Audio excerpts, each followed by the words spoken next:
All right, we're live. Hi. Finally. We got our teas, our coffee. We're ready to go. I think the bathroom is going to be more of an issue. We have to pee so much. A lot of fluids. So everybody, Erica Jung. Yeah. Trepta Yoga. Yeah. Far Hills, New Jersey. Yeah. But everywhere, right? Yeah. It's like nondescript. Yeah. World traveler. Yeah. Well, go ahead. Kick it off. I don't know. World citizen, lover of life, spirit junkie, right? Conduit for whatever, and just big ass learner, I would say. For sure. Just trying to show up and fill the gaps where they need filling and leave stuff a little bit better than I came into. Yeah. Always leave things better than I found them. I find is a great rule. I think so. But then it gets a little squirrely, like if you're judgmental if something's broken or not, though, right? It's true. Yeah, it can be, right? But yeah. You got to be able to know yourself, I think. To know when it's your shit that's kind of coming up and you're kind of planting it on somebody else, or somebody's actually like genuinely asking for help and support. So there's the difference, you know? Yeah. Being in service or like, projecting your stuff onto somebody else. Yeah, projection can be a big thing in our industry. So, yeah. But yeah. It's great to sit here with you eye to eye like this. I'm excited. Feels good. Feels real good. There's a lot of stuff, but yeah, you can. I'm excited to see what we talk about. So, kick it off on like your journey. Like, just start me from like your first memory. Where do you like anywhere? First memory. Like, whoa. Like in regards to getting into this path. I mean, not like into this I was path. Flying through the dark tunnel. Like it was warm and it was dark. although you just had that first memory. I did. Erica, we just rushed over here from the studio from Summit, and I taught this morning, and I was like, Erica, we'll record after the podcast, and but while I'm teaching, jump in and float for like an hour and a half. She was like, all right, cool. So that was awesome. I was totally nervous to do it beforehand, for sure, because I think even though I wouldn't say that I am a claustrophobic person, and I'm somebody who sits with myself a lot, like you're still like, what the hell is going to happen? Like, am I going to get bored in there? Like, am I going to just be like trip out a little bit? And I was saying to you earlier, like, it was so cool because I got in and you kind of lay back, like it's a room, right? So it's comfortable. You've got a lot of space above you, even though like it's dark. So, what's really cool is you like lay back into the water, and then the water kind of like goes into your ears and settles in like normally, right? And I was laughing because I literally just started like laughing and smiling when I hit the water. And I was like, wee! It was like this, I don't know, it was very instant for me.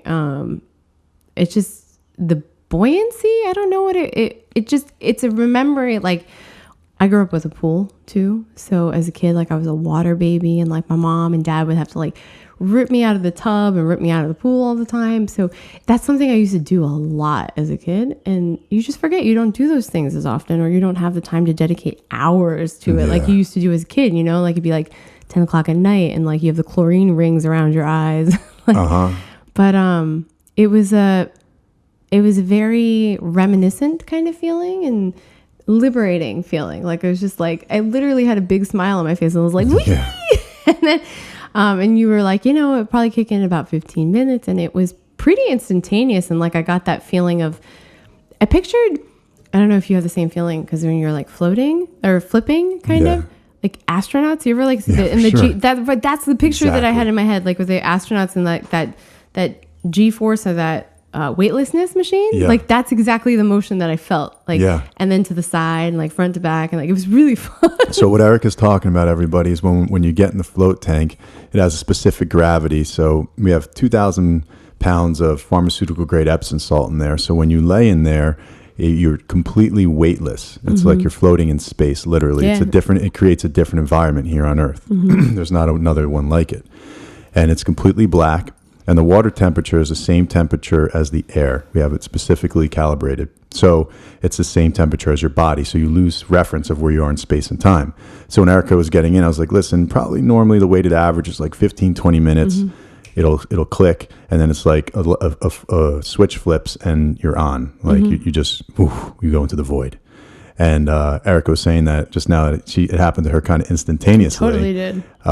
Which we'll get into later because I think that has a lot to do with meditation, your meditation practice and chanting and all that. But and I said it's totally normal. And when we give clients an introduction, when people come into float, to feel like you're either flipping forward or flipping backwards, or you're completely in space. Yeah. So you felt it. Yeah, totally. It was like instant. And I was like, wee! Like literally, I was like a stupid little kid in there. Yeah. Like, I thought I was like, I was laughing. You feel like you're standing up. And what's crazy about that is like I say it jokingly, but not. It's a spaceship. Like it is totally. It's super cool. You get transported. It's super cool. And it takes you. It's super cool. I think everybody should experience it. I would definitely say. I don't know. I mean, I can't really speak for somebody who doesn't do any mindfulness work, right? So I'm kind of biased in that sense. But I've said, I think it enhances it even more if you're somebody who does like mindful work and stuff like that. So let's flip. So we jokingly got on this topic. So like, tell me your first memory, and we went back to you flying down a vagina, like flying out of your mother's womb, like whoa, that's my first memory into life. But quite literally, why the float tank's so effective, and we can go to quote unquote conditioning and quote unquote programming, is it brings you back down to that frequency. So we live in a beta world.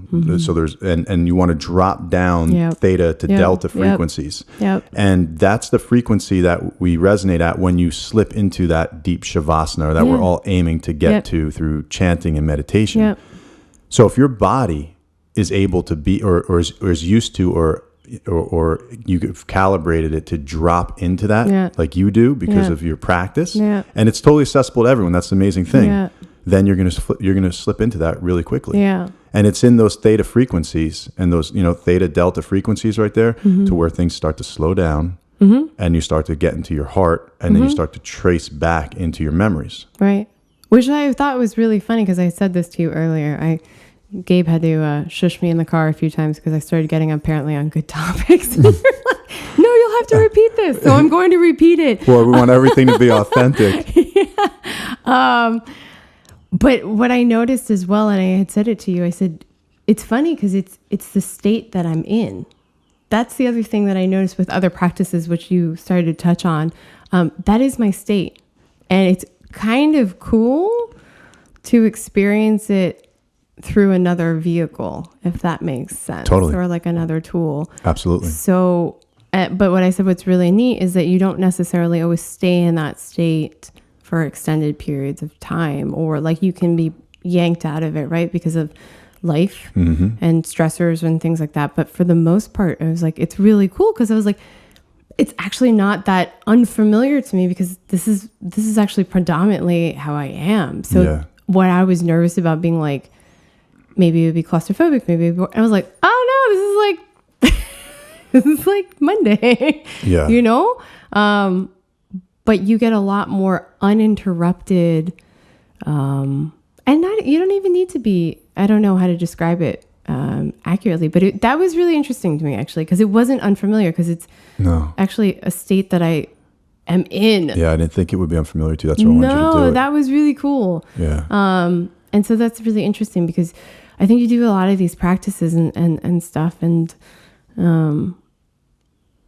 what I've been going through or experiencing or kind of learning or observing about myself probably in like the last year very heavily, I would say,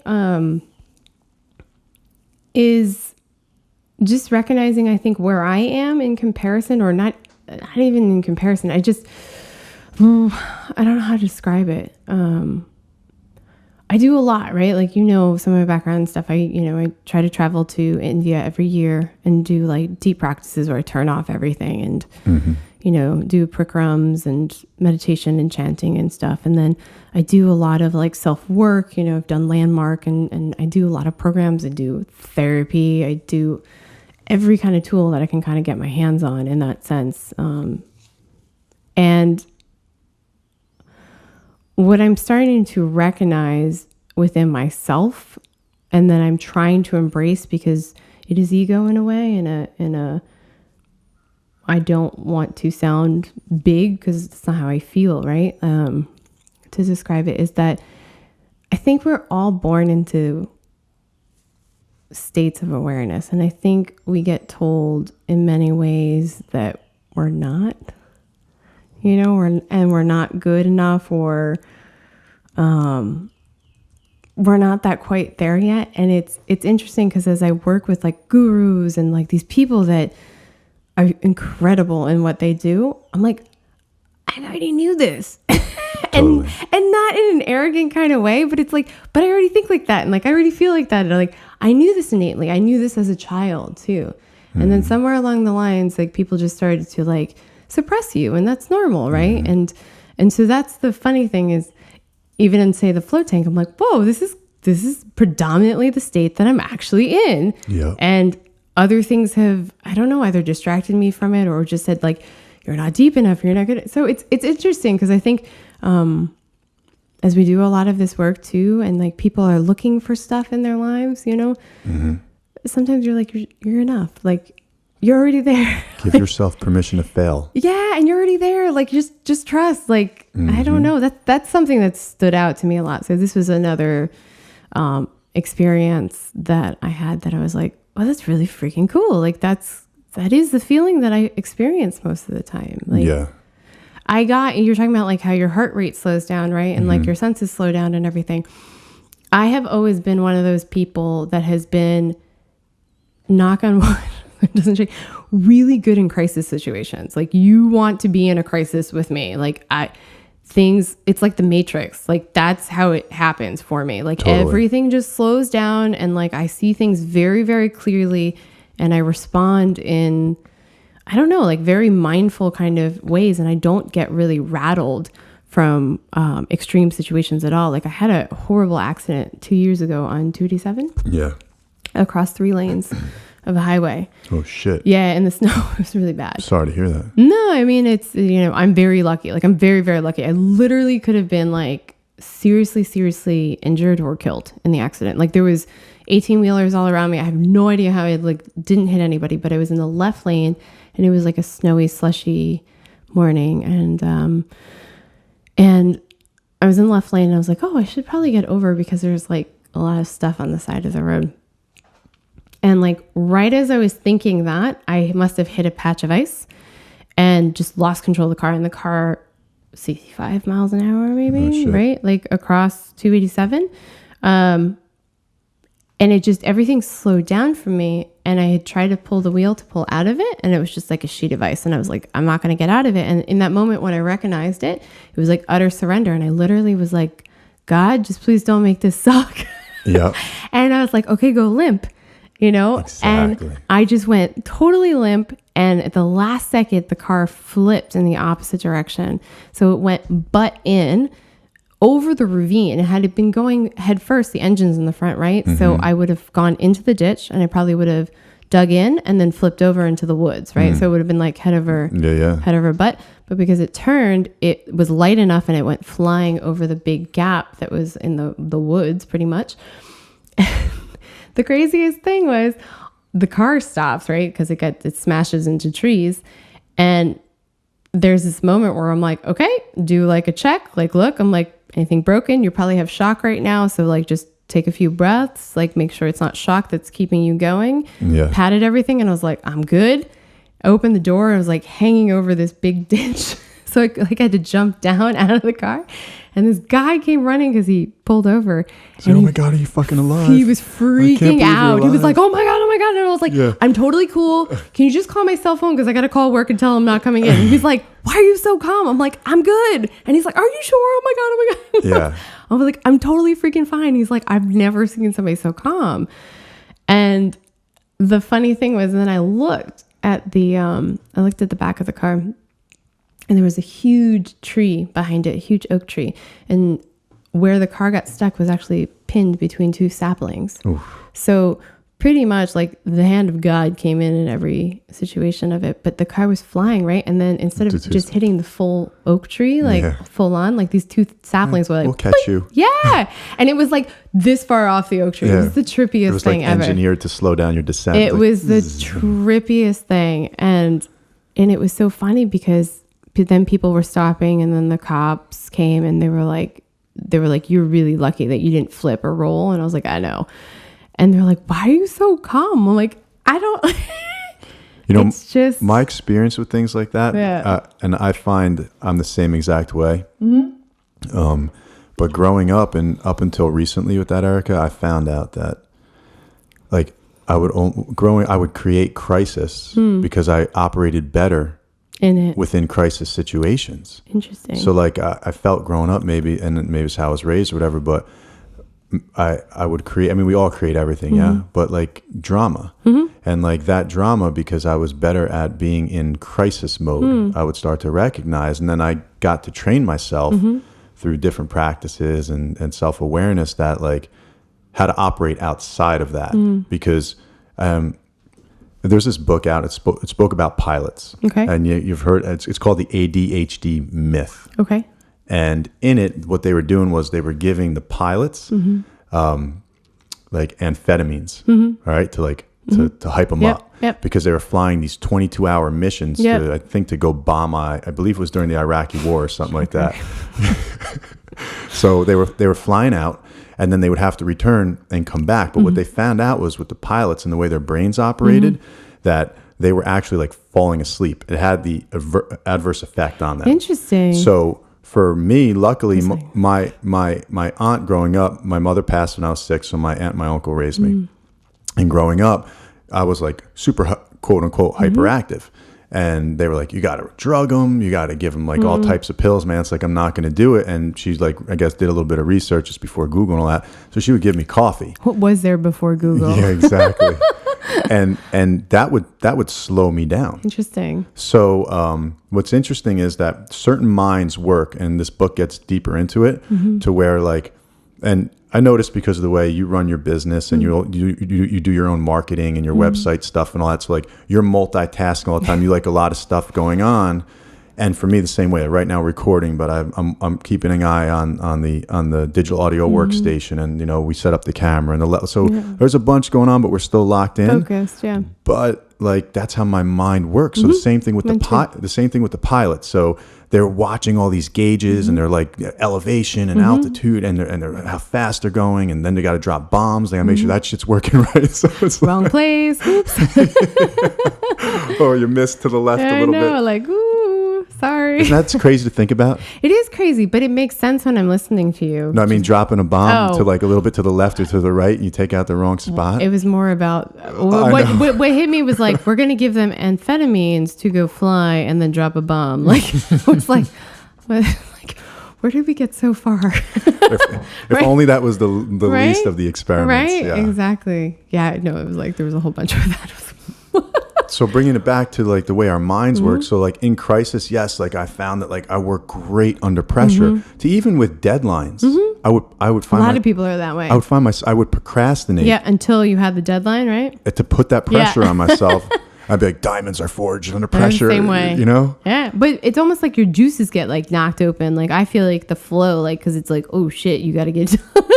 So like the flow just like hits, and then it's like boom, and you go for like days, and you're like, I haven't eaten, I know. I was just gonna say, and then layer the pressure with sleep deprivation, which cracks open a whole nother Salvador Dali type of. He would intentionally stay up. No, I didn't know that. Salvador Dali would like hold like a pin or something in his hand. Yeah. So if he fell asleep, it would like hit the floor. Yeah, and then he'd wake back up and get into his creative states. Yeah. It's interesting. I mean, I'm similar in that sense. I've been working to balance that. So, because that added stress is not necessary. It's not necessarily healthy. No, it's not. But recognizing it. That it's, that you even do it. Yeah, absolutely. It's like, I don't know, I was just doing it yesterday too, in a way, because I was like, I need to get this flyer like done. And when I write, like, I never thought of myself as a writer.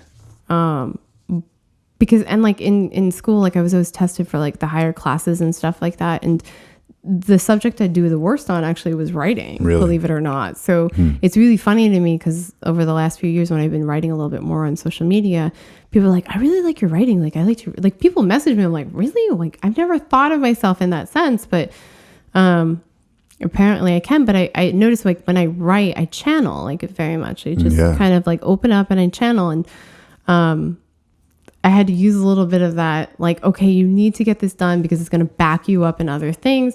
And it wasn't fully clicking yet. And I had to tap into that whole ability to turn on the, I don't know, like open the portal kind of, and then it just poof, like came out. Well, turn on and turn off are like, yeah. So autobiography of a yogi. Yeah. Some of it they talk about in the Hatha Yoga Pradipika. Yeah. But do you know anything about Self-Realization Fellowship, like Paramahamsa Yogananda's autobiography of a yogi? So I do, but I'm like, maybe if you explain. Autobiography of a yogi. I do know that. Yeah, that book, of course, written by Paramahamsa Yogananda. Yeah. And then, like, if you delve deeper into like his studies, he opened up Self-Realization Fellowship in California. Okay. Just another path up the mountain to the truth. Yeah. You know, in there. What he does is one of the exercises is, and I've never gotten past it, by the way, I'm just saying, except when I get in the float tank because it does it for you. But you got to try to literally turn your hearing on and off. Oh, that's cool. Learn how to turn your senses on and off. So we all think about it. We all have the ability to do it because we do it when we sleep. Sure. Everybody listening to this, like, you could play this podcast or someone could turn it on while you're sleeping and you may or may not wake up. Some people sleep heavier than others, but there's a certain point that you didn't hear it and then your body's like, something's happening, you turn back on. So it's like software. So your subconscious is always going. Yeah. Yeah. But the software, you have the ability to switch it on and off. So the more control you have over that, could you relate that back to, or could we liken that back to creativity? Like, the more you have the ability to turn senses on and off, lessen distractions. Sure. Absolutely. And that's another thing. The float tank takes away all external stimulus. So when you're meditating, if you go sit on the mat or you go wherever, you close your eyes to stop vision from coming in, that stimulus. But I mean, you're in pitch black in there. So even if it's a different experience. Like, did you keep your eyes open? My eyes were closed though. The most of the time, right? Yeah. And then some of the times, like, I had my eyes open, but I don't know. It didn't. One thing, because I do it often. Like, you asked me that question on the way over here before. I was like, no, we can't talk about anything until we get on the mics. One thing that I've noticed, I float once a week, if not twice. And one thing that I notice is that I'll catch myself with my eyes closed. And I'll be like, dude, open your eyes. So I'll open my eyes and it's still black, but then it takes me. It's different. Yeah, it takes me to a different place with the eyes open in the darkness. It's richer. Like, that would be that's a good way to describe it. I was going to say, like, that was a great word. It feels very rich. Like, that's how it felt for me, right? Like, thick and rich and like, yeah, it's different because the eyes are open, but there's nothing there. It just felt very dense. This just hit me right now as you were saying richer. Yeah. Maybe because how everything's connected, we're an integrated holistic web, our entire being. Yeah. So maybe when the eyes are open, it's a signal to the brain that is a different type of reality that's coming in. Maybe. So when you open the eyes and you look and it's still dark and you're still able to maintain that same thought meditation, or open your eyes like, oh, Erica, podcast, microphone, trees behind you. No, what I was visioning, and then I open it up and I'm still able to see that vision. Well, and maybe it sends a different type of message. Possibly. I mean, it's a good theory. Just start testing it out. Whatever it is, it works. It's a good theory. No, I mean, but that's the idea, right? Like that's the idea. I was having this conversation this weekend. The idea is to be in the state of samadhi all the time, right? So if you start to learn what that feels like with your eyes open, right? I mean, that's a very good point, because I think a lot of times when we meditate, a lot of people do it with their eyes closed. I alternate between. So let's break that down for this podcast. Yes. Because a lot of people that don't know what samadhi is. Yeah. Sorry. That's cool. Bliss. It's your bliss. It's your nirvana. It's your zen. It's your center. It's your ultimate. Whatever word you want to ascribe to, right? Yeah. and you're saying that the goal is to find that, or is to stay in that state. To just be in that state. I think. Why is that the goal? I was like, I'm just about to get a little bit deep on you. And this personal philosophy that I've learned and earned, I think, through life. I just, we talk about like the state, like, what is the purpose of life? I think, honestly, it's to remember who you are, and then to get to experience humanness and to push yourself and to grow as a spirit soul, whatever, you want to ascribe to is your own personal philosophy. But I think in order to experience that in the fullest, in a sense, we have to get back to that samadhi, that bliss, which is, I believe, is our natural state, actually. Like, so if you believe that when you leave your physical body, you pass on back to your spiritual self. Bracelet. Oh, tinkling. Our bracelet's tinkling. It's like distractions. That is bliss, right? Like you're back at your pure state. So I think you can tap into that. I think you can use all these wonderful tools to actually be walking here on earth in this physical realm in that state. And then you view life very differently. Like life it's beautiful, for a lack of a better terms. It's funny. It's just magical. It's so intricate and gorgeously architected. That's not even a word, but it's just woven together in a way that a human mind could never encompass. We could never think of the complexities and the gorgeousness and the purpose of everything. And I think when you get closer to these states of samadhi, your bliss, your nirvana, you actually see that more, and you're actually way more connected to who you really are. And that makes all the difference of your experience showing up day to day, because you see the gorgeousness in everything. Like there's no real bad things, right? We're talking about the car accident and people are like, it's so horrible. Like, blah, blah. I was like, yeah, I'm really lucky, but it's really not like, I saw the beauty in it. Like I saw like the little things in it. And, well, now you do. And you may have seen it when it happened. I did. Yeah. Yeah. But for a lot of people, it's tough. It's tough. And I've had experiences myself too, to where I haven't seen the good in it until, I was too close to the forest to see the trees. And it took me a while to gain a perspective and to see a different elevation or assemblage point on the situation, to where I was able to be like, wow, that was a great lesson. And wow, I learned so much through that. So, is another way to say that samadhi or your Zen is, going back to what we're talking about, is to not be distracted.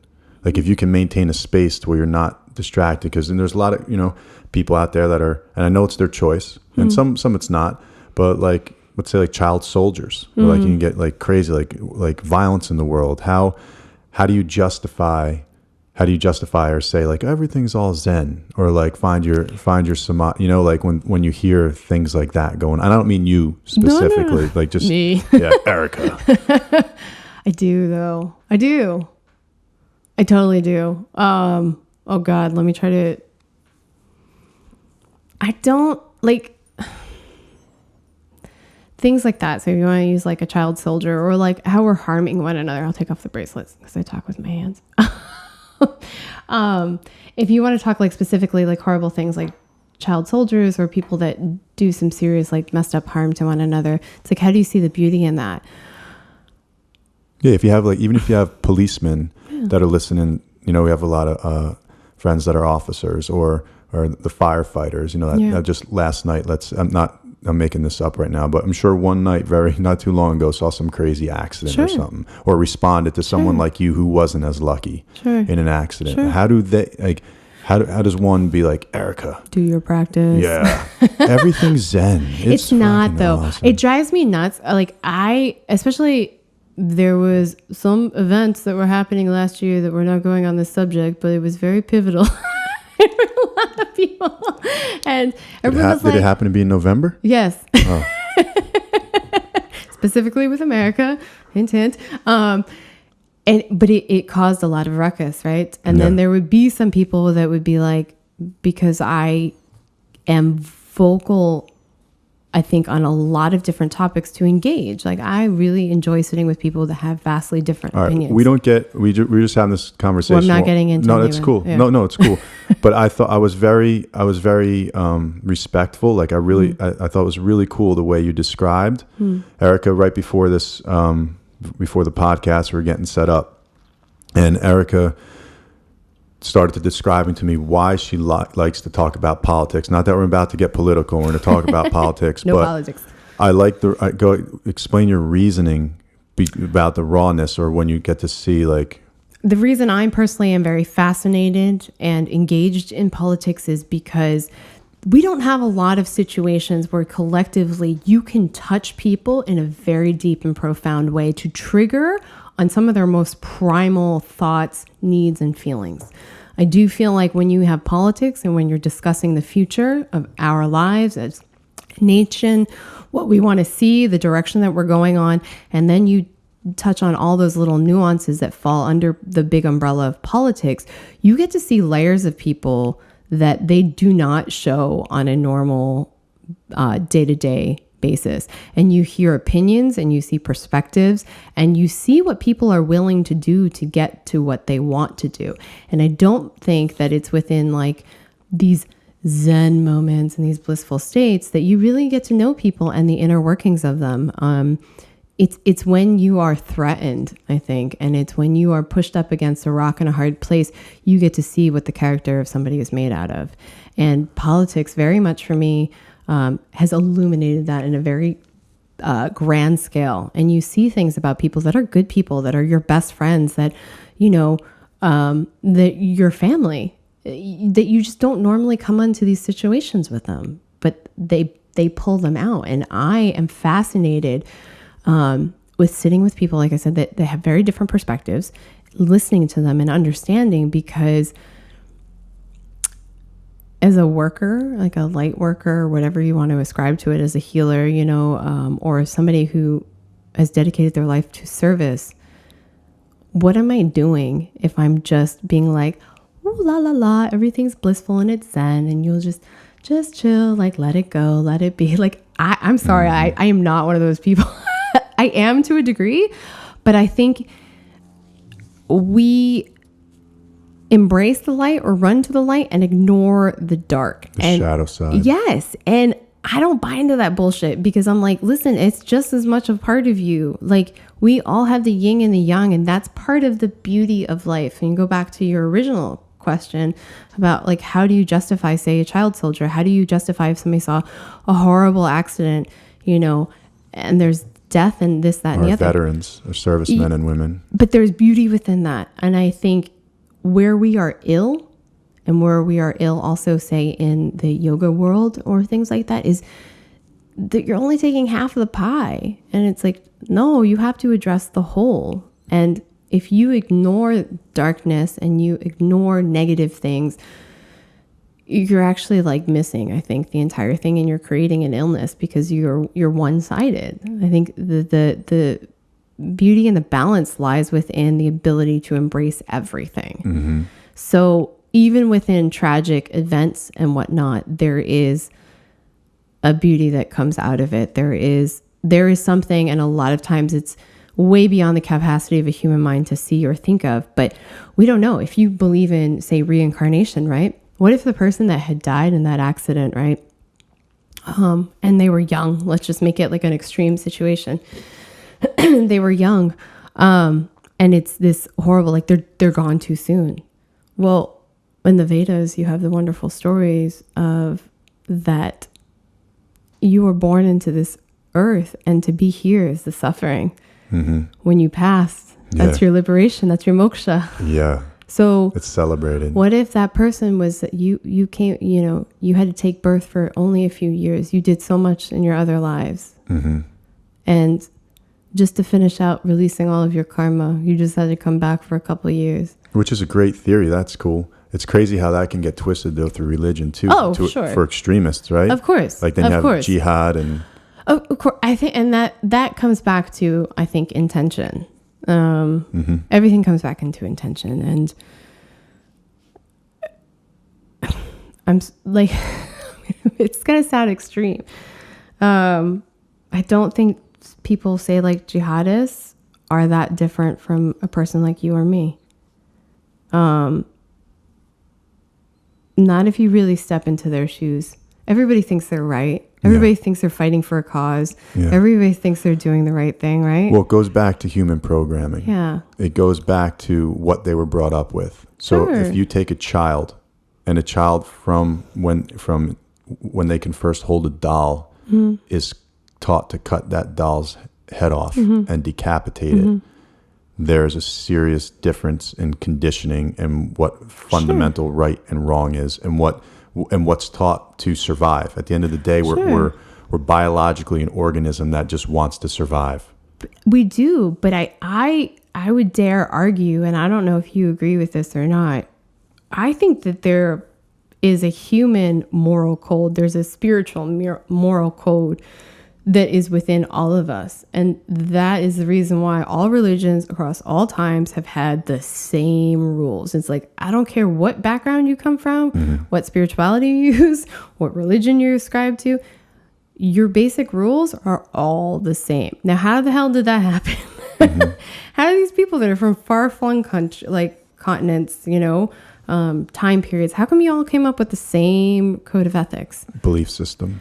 But there's something innate, I think. I think there's something innate within all of us that instinctively know what is right and what is wrong. So even when you're brought up with conditioning and circumstances can force you to stay in that, I think that's where at a certain point you start to lose your humanity. And that is where you'll start to see people buck from the system, or like the light bulb starts going off. They're like, there's something wrong here. But if we know what's right and wrong, like, I don't think it's right to cut a person's head off. Right. So like, where do they fundamentally lose those ethics or that right and wrong? Like, I wouldn't walk around decapitating people. Which is good. Yeah. I don't know. I think it's an individual thing. I think that's an individual thing in the sense that it could be conditioning, right? It could be circumstances. It could be a lot of times people just don't want to buck what everybody else is doing. Well, I think the fundamental belief that you were talking about, or like what's embedded, we all have the same neurological system running through us for the most part. Yes, there's people that are born with different chemistries and different defects and things like that. But for the most part, we're of the same architecture. We're of the same, and then there's different variants in the archetype.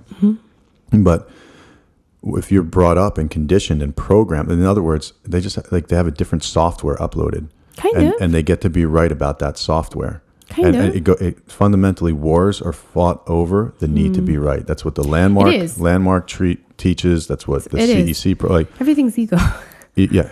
But it's on both sides. I'm not saying it's not. No. But I'm like everybody, right? Like, so for example, like America right now is we deal with this fear of extremists, right? And it's like these horrible people and blah, blah, blah. And yes, like I'm not condoning it one bit, but it's like, have you ever stopped and thought about it from the flip side of the perspective? If you were in that same situation, if you were raised in a country where somebody else came in, took over your home, killed your family, that's right. Would you be like happy-go-lucky, or would you be like bucking up and like ready to take on? If someone walked in here right now, you would do what you had to do. I would defend and then you would get pissed at a certain point and you start going out. So it's like, where we disconnect is like understanding perspective, and we like lose our, I think, empathy when it comes to things like that. But recognizing that you have that capacity also within yourself. You are not in the state, and the circumstances in your life have not pressed you to be there. It's a slippery slope. It is. And that's why I'm saying, like, we all have all these things within ourselves. You know who I felt came up with the best solution? Oh. In one of Joe Rogan's comedy skits, he said he's got a good solution for the Middle East. He said you just go crop dust with chronic for weeks. Just chill. Like, just it was crop like, it's all dust. good. And then he says in the comic strippy way, he's like, I don't understand. I have sandals and an iPhone. He's like, what am I doing? It's not the 1800s. Life is good. Yeah, it's but at the same time, there's a lot of people here should get crop dusted with chronic too. Sure, but it's what you're saying. It's circumstances, right? I do. I think it's a core belief, and the more people I work with, and the more diverse people that I work with, it just affirms that more. We are all the same. Everything that we do in our lives, whether people perceive it as a good action or if it's a bad action, is for connection, and ultimately, the connection boils down to love.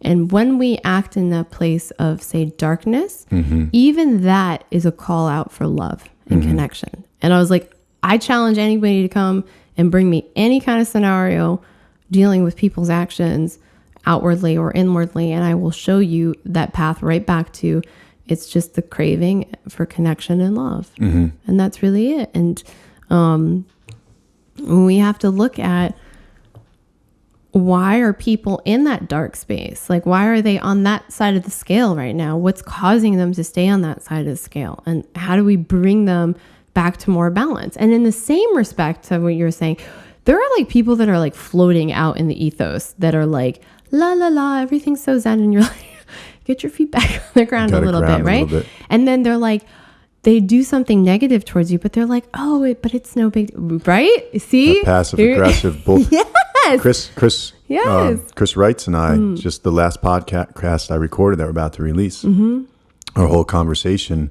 was on how the industry's kind of taken it, and yoga teaching in general, that it's okay to just teach whatever. Yes. And it's like, there's this passive aggressive hiding. And I want to actually talk to this because, by the way, when you taught the other morning, everyone listening, Erica subbed at Summits the other morning while Jesse was in Costa Rica.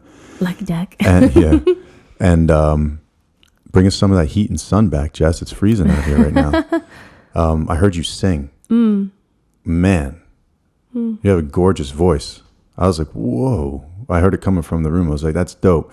But it comes from, you can hear when someone sings from an authentic place, and you were playing the harmonium, and Chris and I were going off on the podcast like, oh man, like your starter pack, get some mala beads, get a harmonium, like hide behind the chanting, like grab your 200-hour training that you can do from Friday to a Sunday in less than 200. Like, it's just comical at this point. It is, but it's all well-intentioned for the most part. I mean, there's obviously people there that are opportunistic, but if you speak with these same people, they all think that they're doing the right thing. Yeah. So I don't know about that. I'm they'll look you in the eye and tell you that. No, but you can feel people like, and there are totally people, like I said, there's always going to be a percentage of people that are just straight up opportunistic and pariahs in a sense. But for a large part, like, I mean, I've been teaching, 7 years at least, I think. I've had the studio for 5.5 years, so I've been teaching longer than that. I got a crash course in a lot of shit when I opened up the studio. And I have to say, even in that situation and all the multitude of stuff over the years that I experienced, even still talking to these people that were aggressors towards me or whatnot, they in their mind still felt like they were doing the right thing and for the right reasons. So that's where it gets weird. So this is like, you want to tie it back to like people that cut off heads, and they still believe that they're doing the right thing. I get it. So that's the perspective. And that's what I always kick back and I laugh about. And that's where I see the beauty in life in that sense. Because I'm like, y'all are doing the same thing. Your packaging is just slightly different, but you're doing the same thing from the same places. And you've just bundled it up a little bit differently. So it looks a little different on the outside. So when you go into the respect of, in the yoga industry or the light workers, why do you have people that are sexual predators, right? What's a light worker? How would you describe that? I'm using that term because I figured most people would kind of use it. It's just people that like healing work and stuff. Like, I would say like Reiki workers, like yoga people, doctors of some sorts, right? Acupuncturists, all those people that, they work on healing, I would say, is like the most simplest. What I've come to realize is that there's just as much healing to be done within the shadow side, though. Also, that's my philosophy. That's what I fully embrace, and that's why I get into some gnarly topics with people. Like, I like that because it's real. It's very real, and you need to address that. You need to understand it. You need to embrace it, and you need to understand it's as much of an asset as other things that we ascribe as positive and light. Have you Joseph Campbell, Hero's Journey, right? So there's different stories, and there's I believe it's 7 or 9 stories, don't quote me, throughout history that just keep repeating themselves over and over again.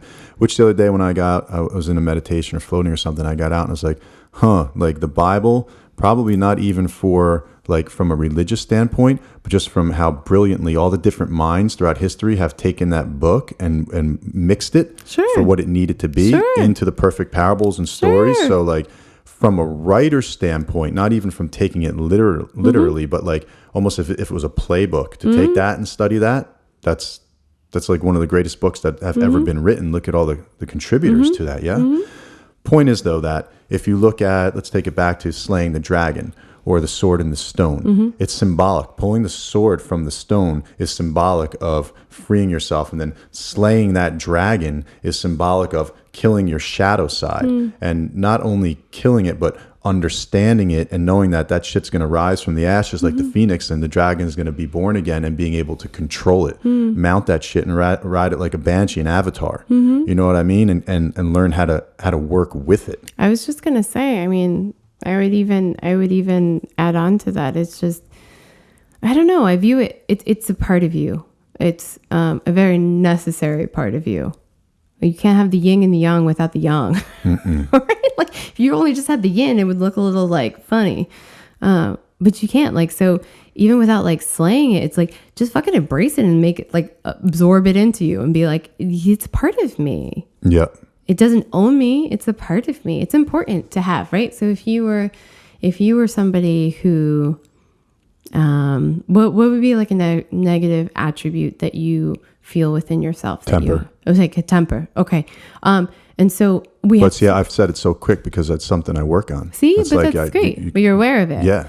But now there might be some people like that would teach you that your temper is bad and that you just need to get rid of it, right? And everything is chill and like everything's zen, right? And you don't need temper. Like temper is bad.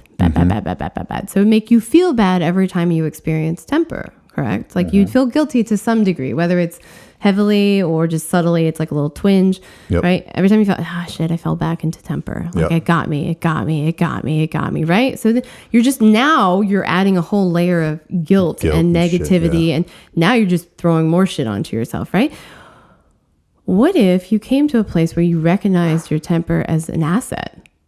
Because perhaps there's going to be a situation at some point that you or people around you are going to need somebody who has that ability to get fired up and step in. Well, that's exactly what I did. That's what we spoke about. Crisis. Yeah, exactly. So I've gone back and I've literally rewired and reprogrammed myself and shifted my belief systems, because like, all right, God forbid, like we knock over the coffee and like of course, oh shit, we dropped, but I'm not going to like lose my temper about it. And then there's different levels of where that happens and the things that actually trigger you. Correct. But if you are in a situation, right, in life where, I'm trying to think of a scenario, somebody was taking advantage of you or your family or a business or something, right? And we got to go cut people's heads off and fight. You gotta handle and if you were somebody who was like super passive and had let go of that ability to get strong and stand up for yourself or get passionate about something, you might get steamrolled and you might just have people walk all over you, which is a whole different element of ego, right? So I think your greatest strengths come from your greatest weaknesses, and they go hand in hand. And I think what we should be teaching is embracing the whole and recognizing it. And then what you're saying with Yogananda and stuff, it's, you can start to control the senses. And instead of allowing the senses to own you, you become the chariot, like you've got the reins and you can guide these things and you can utilize all of these different abilities that you have within each other. There is no right, there is no wrong, there's no black, there's no white, there's no dark, there's no light. It is all part of like the whole and the light. It really is. Like, I don't know how else to describe it. Well, that goes back to what I was saying about the quote unquote yoga industry and what you defined under the light worker category. Is I just see way too often that it's all fluff. Like everything, it's just like, it's all good. Yeah, let it go. It's potatoes and kale and vegetarianism and veganism and like happy and like poppy music, and it's nasty.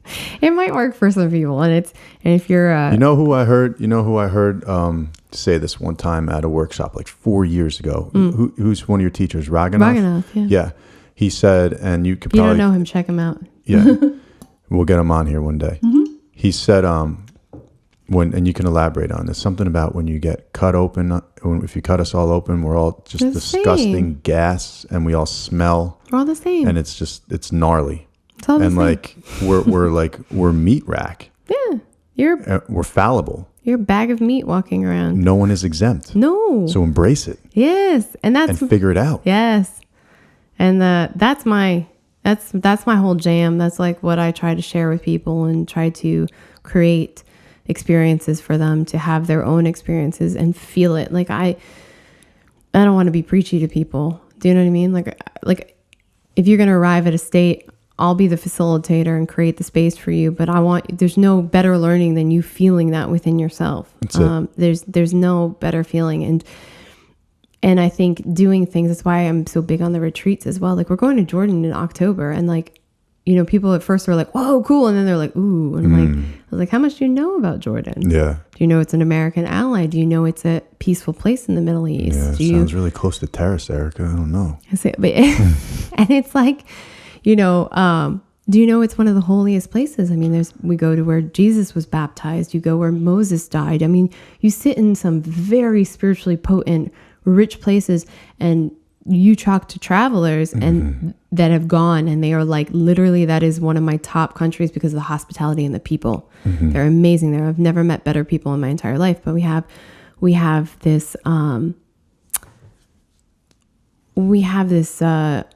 stigma and everything. But if I were to say, oh, do you want to go to London, or do you want to go over to Australia or the Philippines or go to France? People would be like, yeah, that's awesome. It's like, well, you know how many terrorist attacks that Well, I they was going to say, I know so many people in the area that are afraid, would be like, hell no, I'm not going to London. I don't want to get hit by a bus now. But like, I feel like more people, like before, we're still like, they don't associate. We fear what we don't know, right? So when you can create a space for people to sit with the unknown and to sit with their darkness even, I think what you see when you sit with other people that you're not familiar with then as well, then all of a sudden you're like, oh my gosh, like we have the same issues. We have the same strifes. We have the same things that we go through. And even though we look different, we live in different places, we have different circumstances from which we were raised, we're really not that different. Like we're really not that different. And what motivates somebody to go and cut somebody's head off very well could be your motivation to do something very horrible at some point. You just haven't gone to that space yet. To invest in a certain company and knock out local competition. Whose head are you cutting off by doing that? It's all the same. And it's just all looks slightly different. No one's exempt. And you may not even realize you're doing it. Anyone's listening to this right now, it's like, that's not me. Yeah. Yeah, it is. Yeah, it is. It is. Sorry. It totally is. It's all of us. You all have that capacity. As horrible as you can see somebody out there be, you have that capacity. And it also goes back to the karma thing, like you were talking about. Yeah. It may, you doing that to someone may or may not be like, it may be knocking them one way or the other towards like a karma debt. Sometimes you need it. Exactly. Sometimes you need things. So like people are like, these are horrible events, but I'm like, somebody has to do it, right? So like also in Bhakti Yoga, we talk about Leela, which is divine play, right? So all of it is divine play, and it all serves a purpose, whether you recognize it or not, or whether, you know, you can see it for what it really is. Now, if I walk through life completely unaffected and nothing ever happens to me or whatever, I'm probably going to show up and check out more or less exactly the same. We need a little bit of the agitation to push us, to have us self-reflect, to have us grow, to make us uncomfortable and get to that next level. Well, who's going to create the agitation? Right? So some people self-induce. Other people have things happen to them, but it's really for them is the way I like to say it. Yeah, nothing's happening to you. No, it's for you. And it's to ask you to step up and to grow and to give you a mirror to reflect upon. So somebody very well could be playing their role to help you while also going through their stuff to learn about themselves. As you play a role for them. Correct. Yeah. So that's where I see the beauty in all of that stuff. What I'm feeling right now, sitting across from you, is like the ability, right, for us right now to start to interlace worlds and intertwine things. There's this book, Extreme Ownership, by that Navy SEAL Jocko. Okay. And then there's, but it reminds me a lot of, like, if you talk to SEALs or you talk to MMA fighters, or like, they can't wrap their heads. They're like, patchouli shit, or like, it's like, it's for, but at the same time, I have this other book called Stealing Fire, where they talk about how the Navy SEALs are using the float tanks to induce themselves into deeper realms of consciousness. But they're using that to learn faster, to accelerate their learning. So in other words, they're taking a language that may have taken them 7 months to learn, and they're taking a highly trained asset that's sitting on the bench that could be on a covert or an overt mission, and you bench them till they learn the language and they learn the terrain. But then they go into the float tank, and what we were just talking about at the beginning of the podcast, and they're able to knock that down to within a quarter. They learn it in 6 or 7 weeks. That's super cool. Fluent, better. That's super All right. cool. So the ability is there for the human body to rewire us and for us to do these things. Sure. So it's just like getting ourselves into an optimal state, and then taking the good and the bad. Think about that. So like, war is one of the most horrific things ever, if not the, like, killing other people. Yeah. But at the same time, look at the brotherhood and the bond that's formed by that stuff. So See? some of these guys are hard as nails, and no emotion. But if they get a couple beers in them and they start reminiscing about their comrades or missions or something, like, who loves deeper? They're all heart, yeah. It's more heart than you see on most people. It's absolutely. the most beautiful thing, Absolutely. One of my buddies, and I can disclose this because he discloses it. My buddy's Bill, he's a Green Beret. And this dude is like, big, jack, like, kind of, you don't want to fuck with him, but like, dude, he's all heart, man. This guy is like the most loyal. You can just see, like, he's just, and they're beautiful to be around, man. Yeah. So I think you can take this extreme concentration, you can take this ability to go deep within, to not have any distractions, and it's applicable towards whatever you want to optimize in your life. Yeah. That's like, so that's, we call that they call it in the book the mind gym.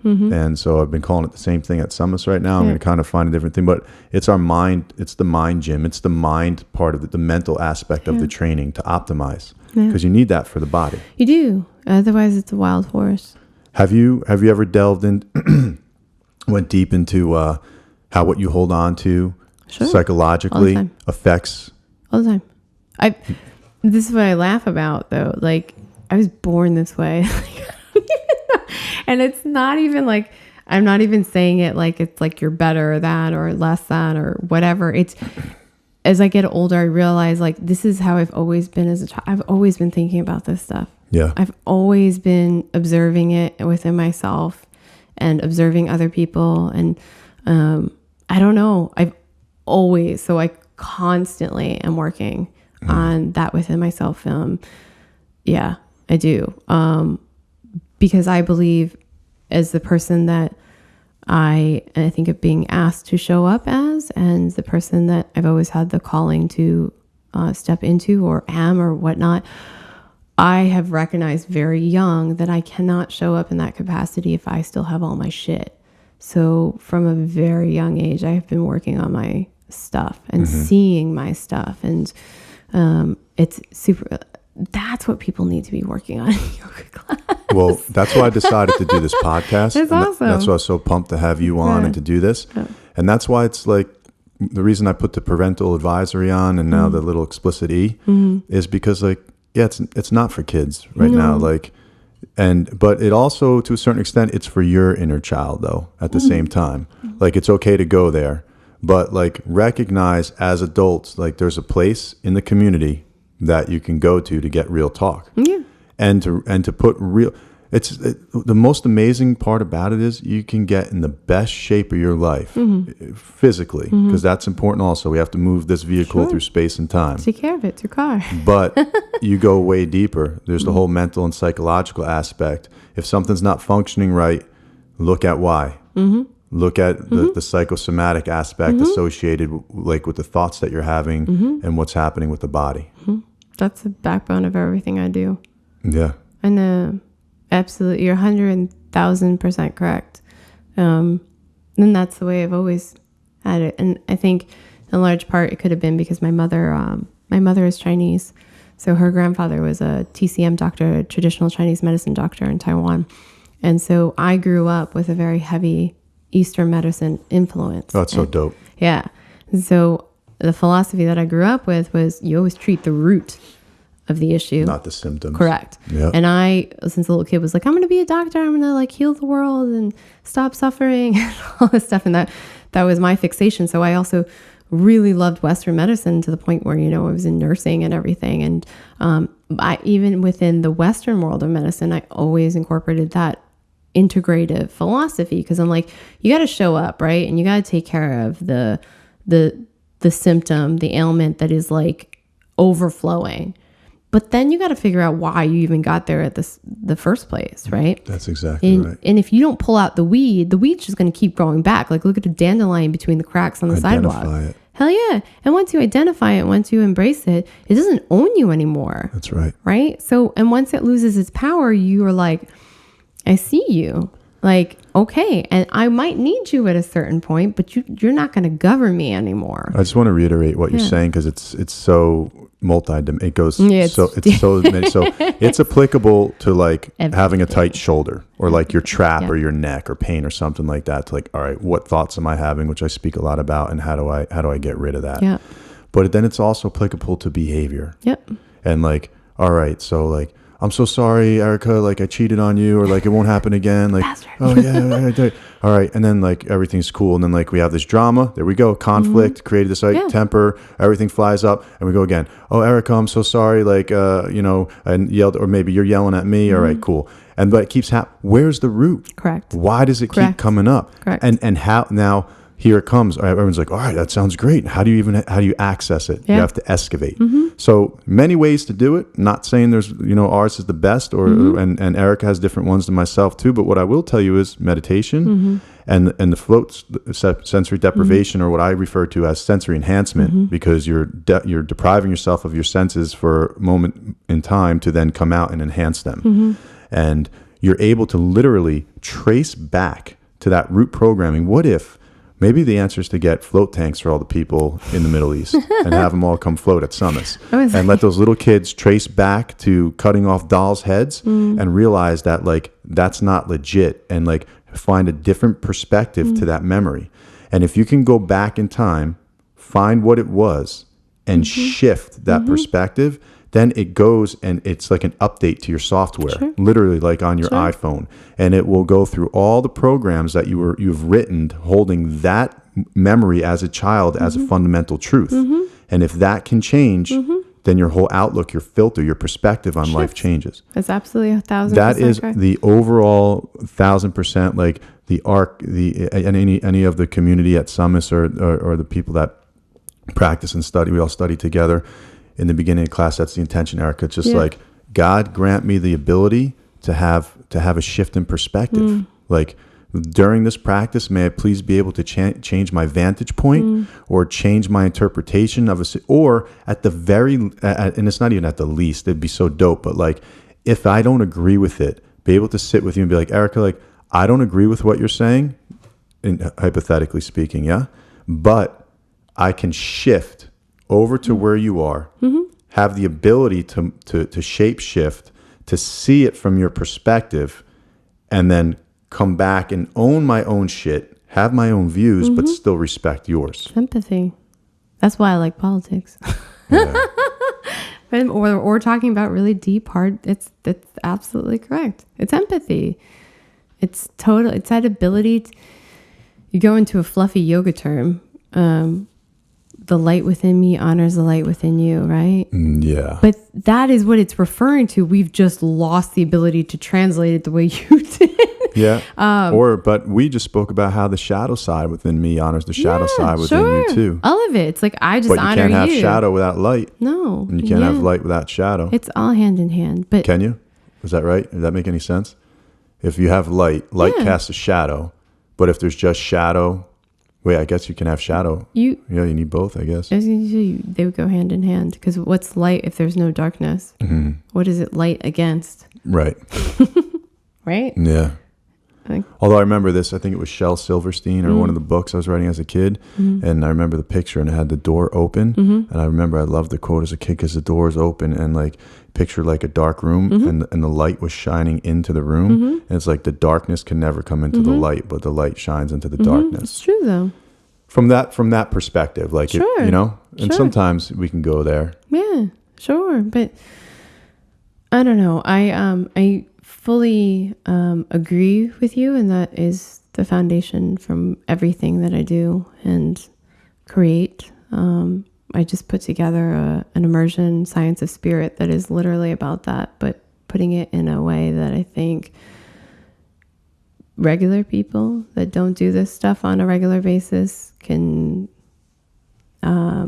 understand and relate to, and take your practice and put it into your life, right? So it's not just something that's on your mat, but it's true. It's that ability to see yourself within other people. And I think that really starts by you being able to see yourself and see your own shit and embrace your shit.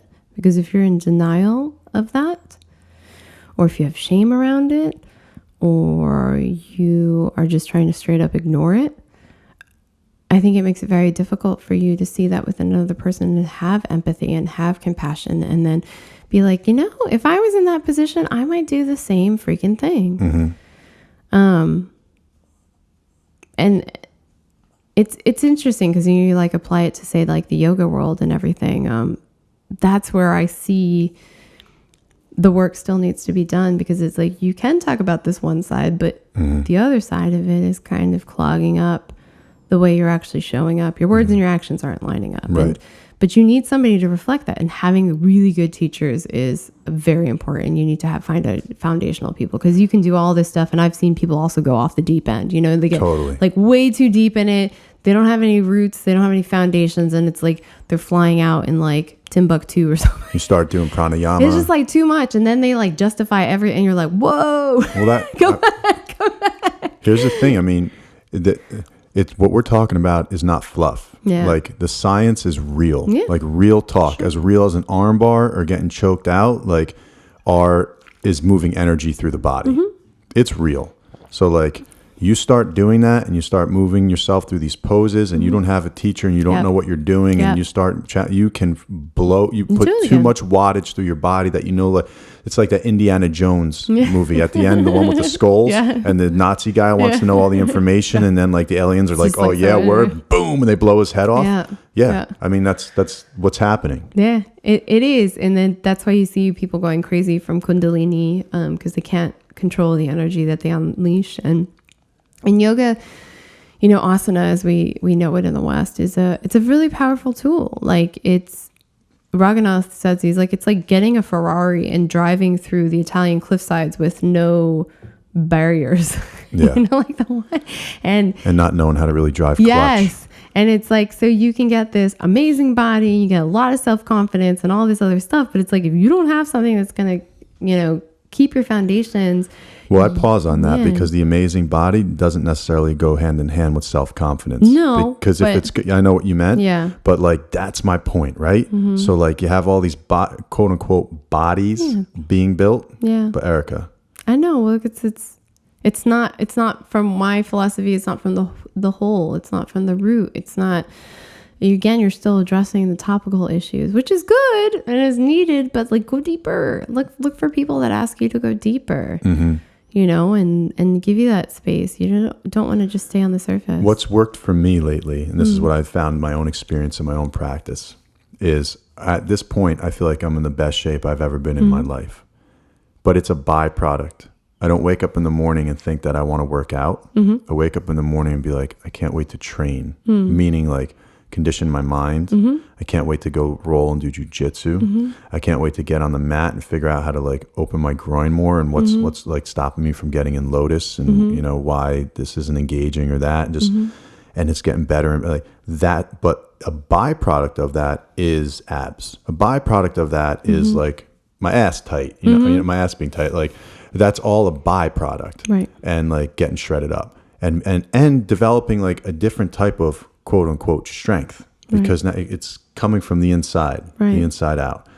So that's what's worked for me. Like, and it's taken you a while probably to get there, right? You know. Lots of trial and error. I mean, you don't even have to ask that as absolutely. a question. You've watched my journey since I've started. Yeah, but that's everybody, right? Like, For so sure. I don't think people should have the expectations that it's always going to be like easy pass right through, you know? It's like No. we all hop on, hop off, hop on, hop off, and you learn something each time, hopefully, or at least you have people around you that inspire you to learn something by inquiring and self-reflecting. Yeah. And now you're in a place, your motivation, if I can speak to it from what you're saying, is your motivation is a lot different than it used to be. Like your motivation prior could have been to get those abs or to like look good physically or something. But now like your motivation comes from a much deeper, holistic and grounded kind of place, which is very, very different. Yeah, well, my motivation absolutely was like when I was super into the gym, my motivation was to do that. And like, but it was boring. Like there was something like it wasn't working for me. Yeah. But then you can fly the other way and you can get way too high. You get into yoga and you're like, oh my God. And you start putting that wattage through your body and feeling that energy. And then you're like high all the time. Everything's hunky dory, you know, but you're just playing yourself. Because you're like totally not even paying attention to your shadow side. And what's crazy about this is mold grows in the shadow. And if you're not paying attention to it, you're not spraying a little bit of bleach or you're not, doing some little mold remediation work on that, it's just going to grow. And you're going to be over here in La La Land in the light and you're a light worker and all that stuff. And then all of a sudden something's going to happen or you haven't paid attention to the shadow side at all. And it's a 7-headed monster that's just going to beat your ass down. Or you could even be dancing in it and not even aware that that's what you're doing because you're not aware of it. Yeah. Right? But the awareness right now to like stop and like you can bring awareness. Like you may not be awareness that the 7-headed monster's there, but you can bring awareness to staying stop. Let me stop right now. And I'm going to meditate on my shadow side or like, where can I show up better in my life? How, even right now, our interaction has been totally cool today, but that doesn't mean there's something I could have done better. And maybe it's even with setting up the studio or it was the way I taught this morning or like I said to Britt on the way out, like, maybe I should have done another twist. Like there's always something more and better that you can refine. You should make yourself crazy. Yeah, you can, but like that's the other balance, right? Yeah. It's I believe if you have a regimented, you have a practice that you do that with, then like that can be crazy time. Yeah. That's the time to like dig in, get analytical, and then you can drop out of that beta frequency and like it's balance, right? Yeah, it's just all balance. Too much of one thing is no good. I ascribe that to everything. Everything in moderation. Everything. Including moderation. Everything. Exactly. It's true. That's a good way of putting it. It's true. Sometimes you need a little bit more. Sometimes you need a little bit less. But it's, I don't know. You find your center and you find your whole. Like you kind of know like where it always be dancing around or in and through and stuff. So, yeah, I mean, I think the important takeaways is to embrace the whole of yourself and let go of holistic. Holistic. Totally. And that's what Summus is about. Yeah. And I know that's what very much we've been, I think it's time now. That's why we've been getting more involved with each other. But your quote unquote workout routine should be holistic. Totally. And that's what I mean by like, not just workout. Workout means your mind. Workout means your intake. Workout means your body. Workout means like a lot of things. And you should set some metrics to that and just make some time. Totally. Well, you shouldn't do anything. You guys do whatever the fuck you want, but that's what I'm doing right now, and it works for me. If you were going to take my advice, this is what you should do. Yeah. I agree. I think it's got to be balanced, and we live in a society in a time where we're very skewed. We are very much prioritizing the things that make us ill. And not finding the balance to it. So there was an amazing podcast that I just listened to that was talking about antidepressant drugs and how the studies hands down are showing that the antidepressant drugs are having the complete opposite effect. They're actually increasing, they're exacerbating the effects of the depression and then making people like more insane, more suicidal. And it goes back to what you were talking about with Eastern medicine. And like You're just focusing on the symptom. Correct. And do you know what one of the symptoms that classifies you, like if you're at your job or something happens, do you know what one of the symptoms are that classify you as needing psych meds? Mm-mm. Well, I mean, there's so many, but I don't know which one you're referring. Ready? Crying. That's bad. Crying. Don't feel emotions. Are you fucking kidding me? Yeah. You cried? Thing. Oh, you were just in a bad car accident, That's Erica, bad. And you cried? I think it's time for some psych meds. But oh, your mom just died? You shouldn't be crying, son. Here's some fucking psych meds. That's what I'm talking about. That's what I was laughing about before. Like, look at all the kids on ADHD medication. I'm like, they're kids. Numbing. We're numb. You got rid of like arts. You got rid of gym. Like, do you remember? I remember what it's like to be a kid. I remember being fidgety as shit. Like, I just had all this energy and I wanted to run around and play and everything was like new. I think it's better if you sit in the classroom that's perfectly organized into lines and you act like a little lemon. I know. Be a little zombie. You're controlled so I can deal with you. Yeah. And please don't have any of your own thoughts, Erica, and just like shut the fuck up. I know. Sit there. I always laugh at that. I do think that there are some children that can benefit from it.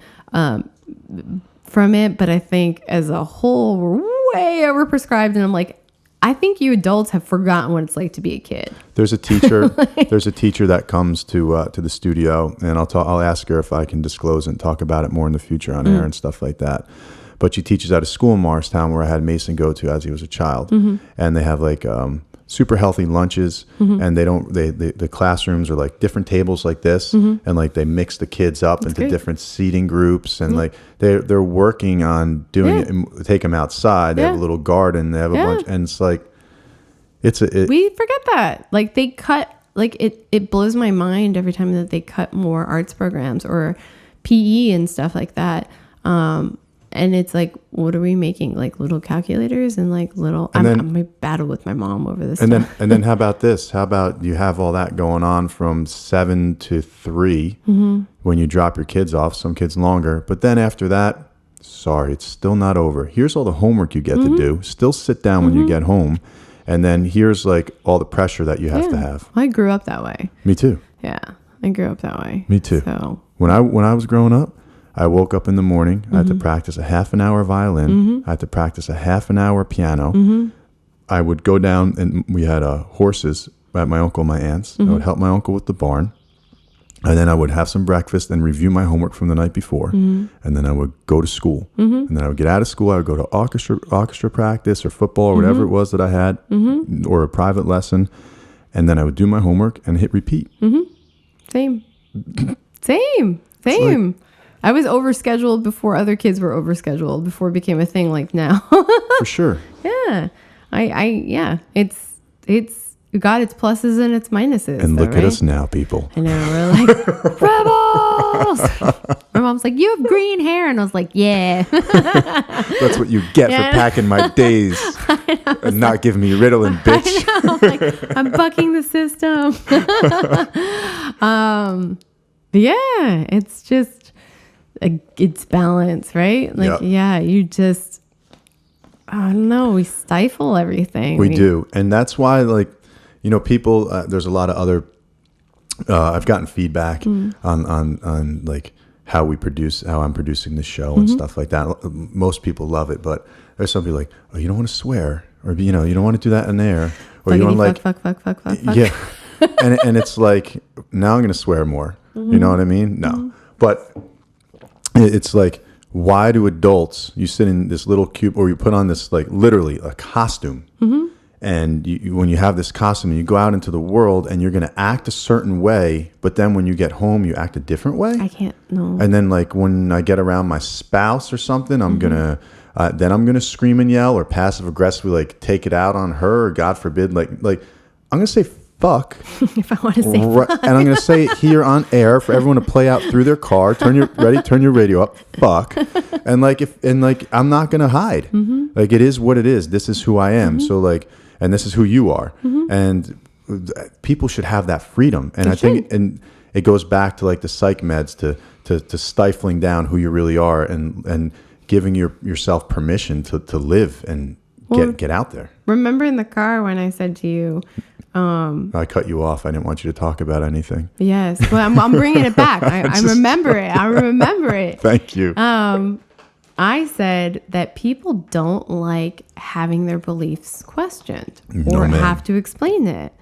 Right. And that, what you just said, plays directly into the hand of that. Right. Yeah. Because I think whether you were conditioned or whatever, there is an idea, whether self-imposed or imposed by other people, of how things should be, how people should be. And then you walk around with that cloak on and you're always stifling who you really are so that you fit in. Nobody likes to stand out. Like, nobody likes to be the one that bucks the system and be vulnerable. That's really what it is. It takes a lot of balls and vulnerability Yep. to be able to step out of the crowd and stand confidently in who you are. Yep. And most of us walk around not feeling like that is even remotely an option. So that's why you see stuff like that with people that are one way in one scenario and then are totally different in another scenario. And you're like, who the fuck are you? Like, who are you? Like, do you even know who you are? Like, Now bring that back to focusing on your shadow side and the Yeah. seven-headed monster. Sure. Where are you putting all your attention? You're putting all your attention onto somebody you're not. That's not exactly. even you. Exactly. And that's why I think, that's why I know we have all this illness. And this is why, you have people that are, that's why I left nursing. It was because I was tired in a way of just taking people's chief complaints, right? When they walked in, getting their list of medication, and then recognizing that you just need a therapist because you really just want to talk to somebody and have somebody hear you. And some water. Yeah. Like, off the meds. No. But people, they just want to talk. They wanted that connection. That's what they were missing. And that connection would create an outlet for all the stress that they were bottling in that was causing a lot of their ailments, whether it was through their lifestyle habits or actual physical responses. Yep. And that's why I was like, I want to get at people from the root. Like, if you can create avenues for people to self-discover, self-embrace, and through that, you will naturally do that for others, because once you have compassion from yourself, that just flows onto everybody that you come encounter with. Then you will empower yourself to find health and happiness. And healthy people are happy people are healthier people. I mean, that's science. There are studies that are done on that. Yep. And you heal and you cure things on a much different level. And I think, we're walking around, we're a diseased nation. Like, we are sick. We are literally dying. And everybody's like walking around with like all their bandages, like, I'm okay. Like, and it's like, you're barely holding your shit together. Let's go out to dinner. Yeah. Some wine. Yeah. Cover it up with that. Watch some TV. Cover it up with that, Yeah. But Some retail therapy. exactly. Everything is just to cover it up. So, and they're avoiding themselves, right? So, And then we'll sit down and have the retail therapy, but let's sit down and we'll talk about everybody else. yeah, but that, again, covering it up because Exactly. you're hiding who you are, Right. because you don't think who you are is good enough. Which just is really a reflection of what's going. Whatever you're Sure. noticing on somebody else is a Sure. reflection of yourself. Sure, for sure. But yeah, it's just we're not happy or accepting of who we really are. So thus we create this very intricate ruse to cover that all up. And that is why people will freak out, say, in something like a float tank or Vipassana meditation, which is like 10 days of silence meditation, because people are not used to sitting with themselves and not being able to run or distract from it. So, And they could misdiagnose themselves as claustrophobic. totally. But it's like, no, you're okay. No, why are you? I had a guy come in one time. Picture this: he was he flew Blackhawks in one of the wars. Big dude, 6'3", like 250, and he's standing near the shower in the float tank. I'm giving him his introduction, Tripping out, right? and he's holding his chest. Yeah. He's like, dude, I can't get. I'm like, why? He's like, because I'm claustrophobic. Yeah. Why are you claustrophobic? Couldn't answer me. And I asked him again, why are you claustrophobic? And then he traced it back to the fact that his dad had a belief system that he was claustrophobic. And then we traced it back to the fact that he didn't want to get in there and sit with his own shit. I was going to say, somebody who flies Blackhawk has a lot of stuff that they were able to compartmentalize. Yep.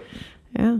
Absolutely. We're all running from ourselves. Like we're all running from who we really are. And that's why, you know, a practice like yoga and a practice of meditation that's balanced, that makes you sit with yourself, is so important. It's so important. Because we look at, say if we look at the world and we're like, it's a scary place and all this crap is going on and like blah, blah, blah, and you feel very hopeless about it, you can make a difference and it can change. It absolutely can change. You gotta just start with yourself. Like work on your shit.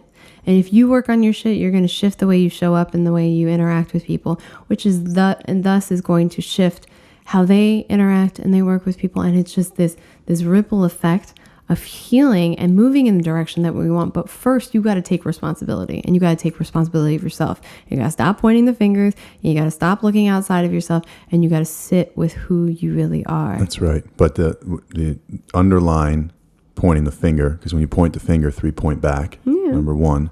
And number two, put a little asterisk next to like change. I know we both know someone and a couple people. We know a lot of people. Everybody does, but that talk a lot about change from within and this and that. And you can very easily fall into your own like personal religion. Like you can fall into like where you're God and everything you think is right because you've quote unquote worked on yourself. And so I take like feedback. No, totally. Feedback is my greatest asset that I learned in the trainings, is just constantly getting feedback from people, because you know what, if 4 or 5 people tell me I need to get a saddle, I'm a jackass. You know, I get to really feedback's just data. But if you keep having the same feedback and the same from different sources that aren't connected with with one another, it's time to check yourself. I think feedback from sitting with people that are vastly different than you too. Yeah. I think that's exactly what I was saying. Yeah.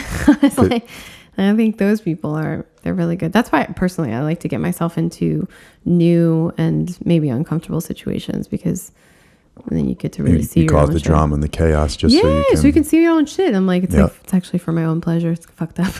Yeah. Sadist. Yeah. But no, I mean, for me and what I do, I think it's uber important. I think that the better you get at doing it, the more complex and the deeper it roots down and in. So yeah, you definitely need to push yourself in those aspects and listen, you've got 2 ears versus 1 mouth. You know, you were meant to listen more than you were to talk. I like that. Right? Yeah. So, and it's not always the verbal. It's a lot of times the nonverbals. So, know yourself. Yeah. Like start to. No, I don't even want to talk on this podcast anymore. I just want to listen. I was like, I want to listen. I was like, you threw out so many good books. I'm like, ooh, gotta go get those. Yeah. But yeah, I just look for people that embrace you, you know, without judgment, because that's a huge proponent of being able to have a safe space to self-explore, right? Yeah. Like you have to feel like you can be safe, you can be who you are, and the person's going to accept you. They might not agree with you in certain things, but they still accept you, right? And look for people who challenge you, that just embrace you as a whole and challenge you to challenge yourself in that respect. You know, I guarantee you, like, that is going to be more potent than any pill, than any retail therapy, than any guru that you can hug or. Well, the challenge goes back to blowing up belief systems, because if they're challenging you, they're challenging your belief systems. Yeah. So if you can start to look at your belief systems from a neutral place, you know, this is, you know, one of the coolest things I've ever learned. Another thing is, you know, what's harder than learning, or more important in my belief system right now, as what a paradox this is, because I'm talking about changing your belief system, but it's a belief system that I have. Yeah, so it's all tripped out, right? But one of the belief systems I have right now is being able to learn and then unlearn and then relearn. Yeah. So the ability to unlearn and relearn to me is more important than the initial learning process. It's your elasticity. Yeah. Right. Beautiful way to put it. Yeah. And that goes back to physiology as well. Yeah, sure. You have to, I think, but that's evolution. That's growth. I love that elasticity, because we talk about elasticity in muscles, and muscles have memory. And we just spoke about how the body can affect the mind, and the mind affects the body, psychology, physiology, etc. But to talk about it as elasticity is another beautiful way to say it. Yeah. And then also it goes back to stretching yourself. Yeah, of course. You can apply it like if it's like yeah. Because you can apply it to every aspect of your life. Yeah. You get these core principles and these core waves, and they're universal truths. I think once you kind of tap into them, right? Like there's nothing anybody could say. I feel like it's different than a belief system. I don't know if you can, like, I'm sure you have tapped into some core truths, like some universal truths that no matter what anybody says or does, like you just know it in your bones and your soul, right? And then we also have a belief system, which is a little bit different. I think it's more like intellectual, right? And it's like it's different. But I think when you hit like universal truths or core truths, like it like your soul goes boom. Oh yeah, that one. Well, Erica, that's interesting that you say that, because I don't know if you've heard this. I'm gonna come steer right back to that. Have you heard the ability to respond rather than react in a situation? Have you ever heard anyone say that? So basically what it means is like, I was like, I know what you're driving at. Right. Your default. So if I'm gonna react, that would maybe like the temper blowing, or like I just I didn't think through it, and I reacted, and it wasn't let's say the most advantageous outcome because of my behavior. However, if I respond, then responding could be more thought out. It could be right. All right. So take that one step further now. What if, through what we're just talking about, you can reprogram yourself? And how did you describe it? That innate, what were the words that you used? A core truth or universal truth. Okay. Yeah. What if your core truth is really your deepest program? That your core truth is your deepest, which could also be a belief, your conditioning. Yeah. I would still, if I were to stay on the mic, Erica, because it's sorry. That's all right. I'm like, now I'm spinning. Erica's spinning. She's like, oh man, it's getting intense. Like coffee. I'm like, Kundalini's like, blah, blah, blah.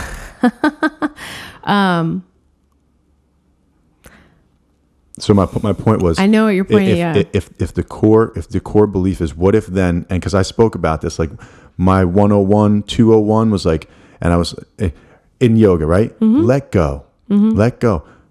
What if you don't need to let go of shit? What if you get to hold on to some stuff too because it's really working for you? So like find a balance of what you're going to let go of and what you're going to hold on to. All right, so that was like 101, 201. Then I was like, all right, so I have this whole response reaction thing going on, and that sounded cool for a while because I was like, all right, so I'm going to learn how to respond rather than react, and I'm going to like be better in these situations. And then I was like, wait a minute, 301, 401. I was like, what if I can then reprogram myself so that my deepest core belief or my ideology is what I know at this point in my life, the optimized, what one would consider response. So now my default is an optimized response, which could be your core value. Yeah. So that's what I've been working on. Is your core value or? Yeah.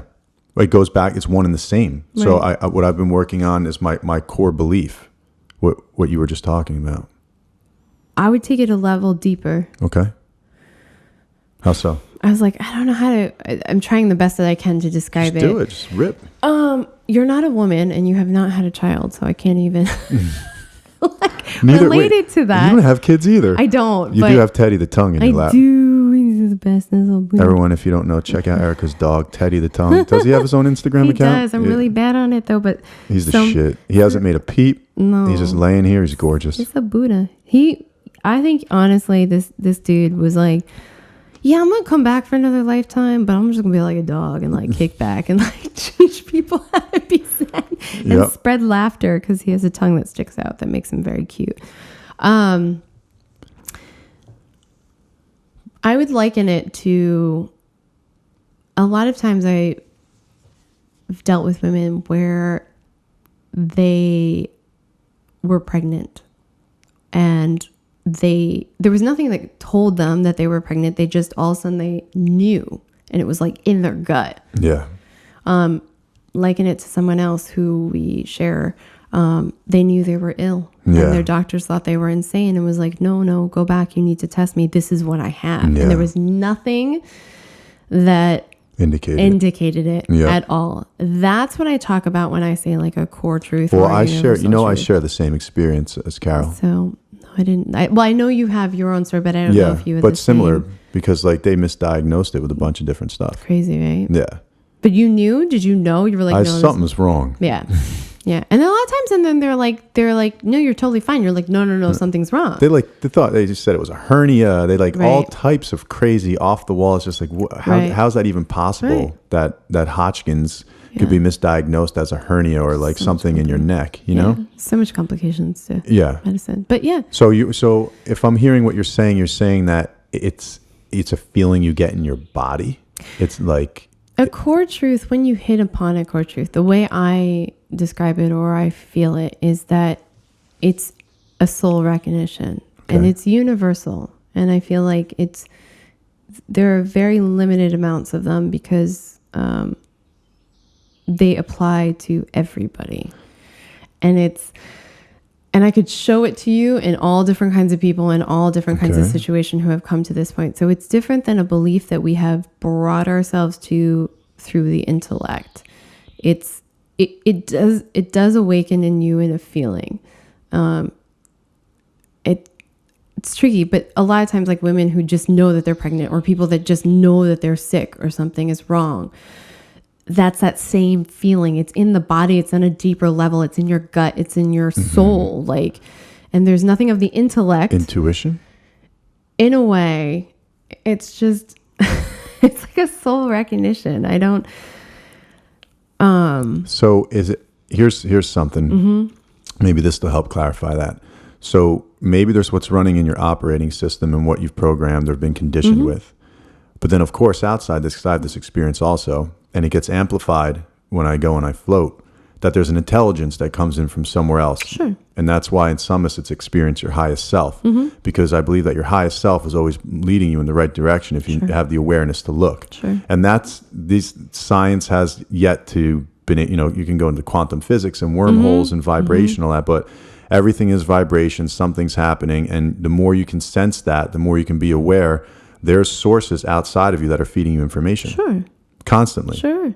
On a biological level also. Sure. And I've started to notice that, like when I sat down, I was like, wow, it feels good. Like you can feel when people are across from you, everyone is constantly blasting you with energy. Totally. And some people are taking it. And that's why sometimes when, and without us even knowing, a lot of people out there, that's why you feel exhausted at the end of the day because you've been blocking it a long time. And sometimes you can't block anymore. You got to just go back and recharge. So, so you're saying that... Go beyond those two examples that you gave me. Which ones? So you said that there's some stuff that you are being given to from like beliefs from outside. Well, intelligence or just lessons. Yes. Or exactly. I'm being fed something. It's like the level beyond that. It's just a universal truth. It's just a core truth. And when you hit that, it's like you vibrate open and you're like, oh yeah. And it's like, I don't know. It will shift in a way. I don't know if I'm smart enough to understand this. That's the whole thing. You don't have to be smart. You don't have to be smart. That's the whole thing. But it's a level beyond that, right? So, it's the deepest layer. It's when you tap onto your soul, your center, your being, who you are. Okay. Like you tap into the purity. Being around children is like being in that intelligence. I'm using air quotes, right? I've always loved being around children, even as a kid. And people have always asked me, like, how come you're so good with kids? Or like, why do you like kids? And I was like, they're just pure. And way before I started getting into esoteric stuff, I was just like, their vibration. Like I was like, they remind you of what's important. They remind you of who you are. They're pure. Their energy is unadulterated. Could alignment and balance equate to that also? Like it the can. one, like bring everything back to... You do try to get to that state. And children are in a state of samadhi. Children, totally. Yeah. So they are in a state of Zen, right? The other night, Marley communicates with me telepathically. She's so like... Like, I don't care what anybody says. No, my daughter communicates with me telepathically. Yeah. And I believe Mason did too, but I just I know that this shit just happened like the other day, so it's fresh on my mind. But I gave her a bottle and the milk was sour in the bottle. But I was like, I didn't know that right away, but I did because she told me. Funny, and she's right? like, Dad, the milk's sour. Like, and in my mind, I saw like it was instant. It was like downstairs, change the milk, do this, warm me up a new bottle, bring me up here, give me the milk, and then I'll go to sleep. But my hard head, I was just like, nah, she just doesn't want her bottle. Let me put her down. Yeah. And it's like almost, I felt a little guilty after I'd like thought about it after I floated on. And when I was floating that night, it all came back. And I was like, my daughter communicated with me telepathically. I ignored her and I tried to take a shortcut. Yeah. And so the next morning, I was giving her a bottle. And she was like, oh, you again? You know what I mean? Type thing. You know what I mean? You don't listen to me. Because mom always does type thing. And then I said to her out loud and through my mind, like, Marley, I'm sorry. I heard you and I should have gotten you fresh milk. Straight up. She stopped, looked at me, little snaggletooth laugh, and then took the bottle that I was trying to give her, the new fresh one in the morning, and started drinking it. That's so funny. Like, all right, cool. Yeah. We're cool now. We're cool. You get it. Yeah. They're so tuned in. Whoa. Man, I know. Kids, that's why I've always loved kids. Because I was like, just sit with a child and you'll remember who you are. Like, just see life through a kid's eyes. And I don't know, being around them charges me actually energetically as well. Yeah. But no. It's frequency. It's crazy, but they're so tuned in. They're so open and that they can do stuff like that, right? But our intellect gets in the way, right? So that's what I'm saying when I speak to those truths is there are like very few, but there are a few universal truths that when you tap onto them, they go beyond the mind's capacity to capacitate. Yeah. So Absolutely. There's no intelligence. And you can see this in more primitive people, I think, totally. or more simple people. They're still very connected to that in a large part. I heard a parable on that. It's like those tribes we think that we're going to go save in like the Amazon, and like, we bring disease to them and just wipe them out. But there was this guy, and he was rowing, and he came on like this remote island, and there was a yogi there, and the yogi was practicing, and he was like doing all the different pranayama exercises and his cleansings and things like that. So he gets there, and the guy's like, no, you're doing it all wrong. And he started, and the guy's like, oh, thanks so much for teaching me. Thanks, right? So long story longer, the guy, he's rowing away on his boat from the island again. He's going back to wherever he came from.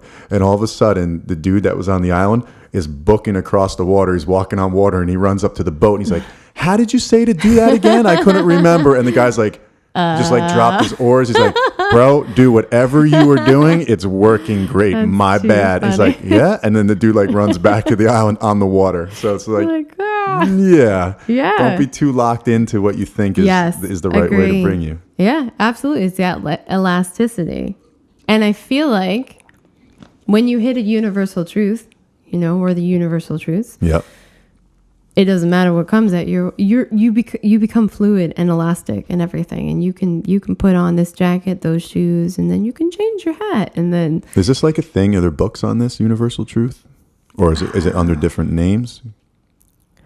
No. Well, I would my request. Are you open for a request? Sure. All right. My request is that you expand on this. Okay. And then maybe we'll jump back on another day and like.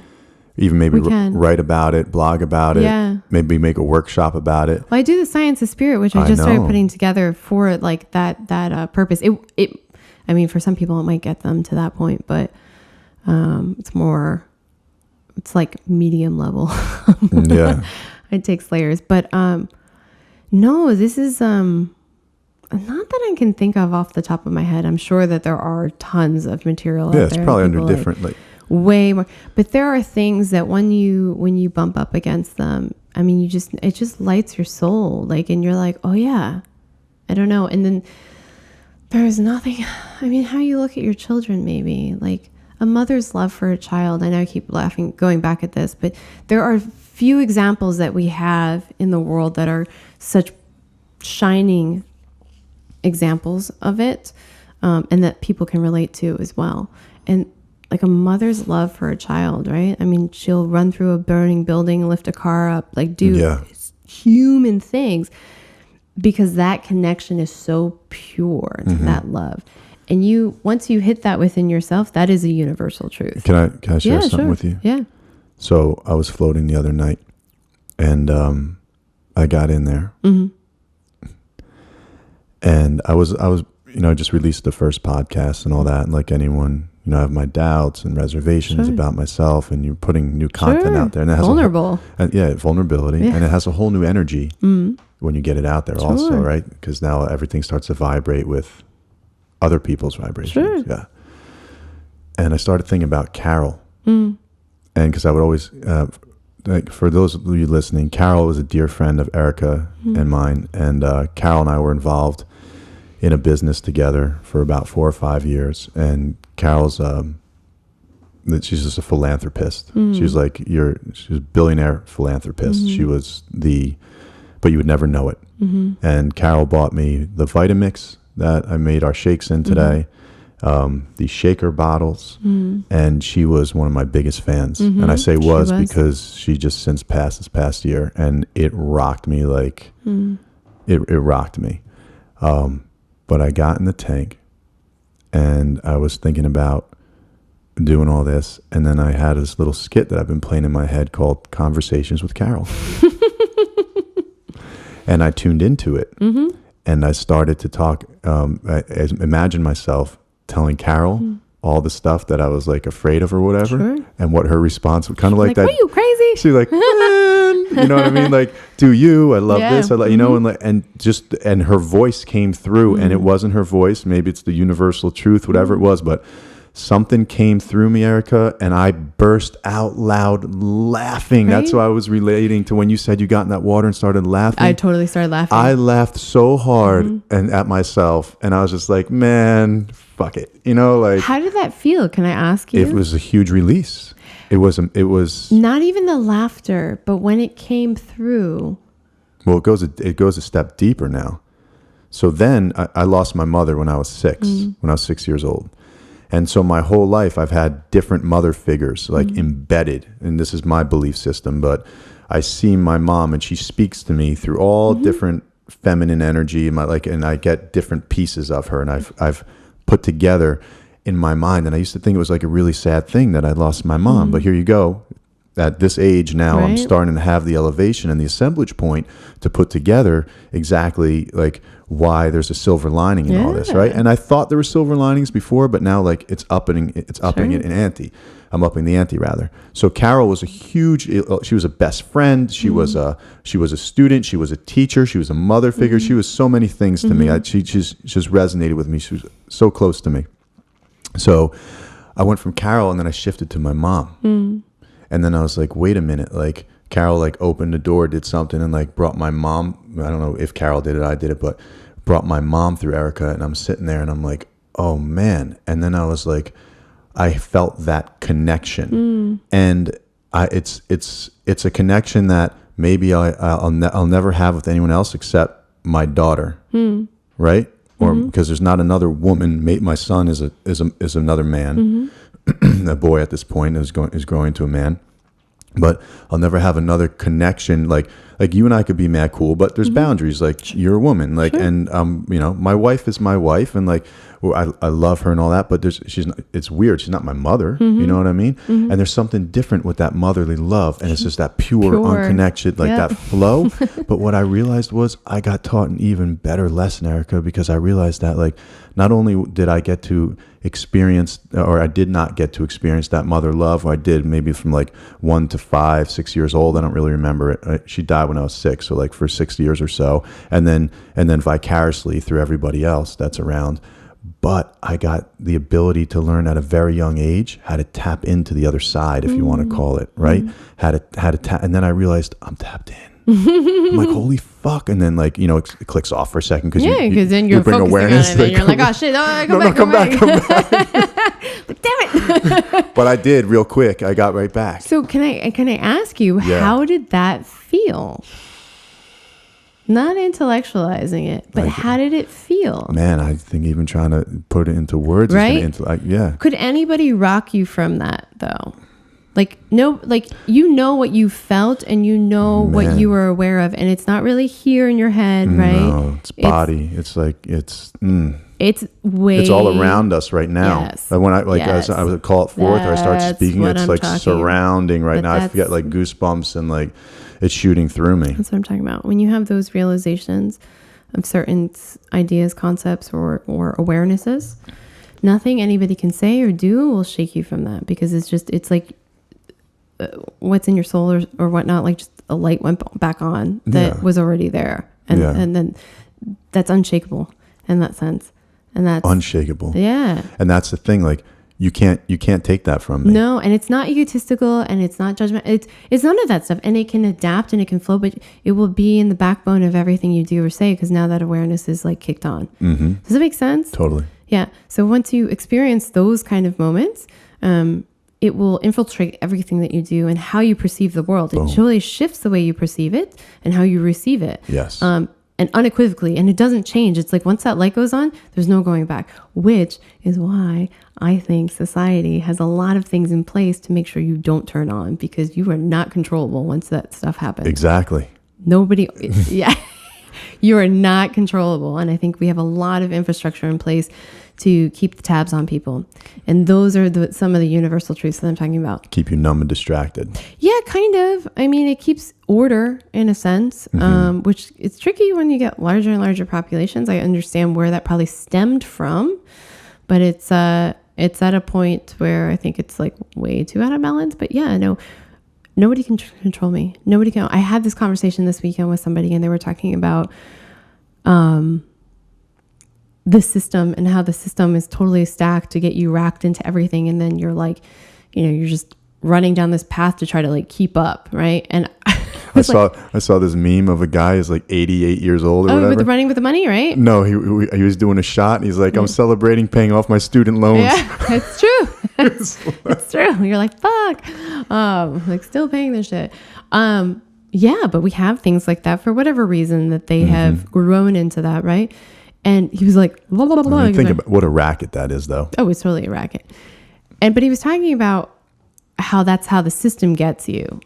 And then you're like a slave to it. And I was like, just stop for a second. And well, this is beyond like conspiracy theory. This is beyond like, hey man, we're slaves. Like, no, dude, you're taking kids and just charging them an exorbitant amount of interest. And listen, I've been through bankruptcy in my life. I've been through these things. You do not get released from any commitment that you have. It's just as bad as taxes, Erica. Yeah. They don't get to go away. I know. You can buy Ferraris, you can buy mansions, you can buy yachts, you can fuck people over, and then you can go bankrupt and not have to pay anybody and protect yourself in the system, but you still owe the government and you still own these people that are charging these crazy amounts of interest.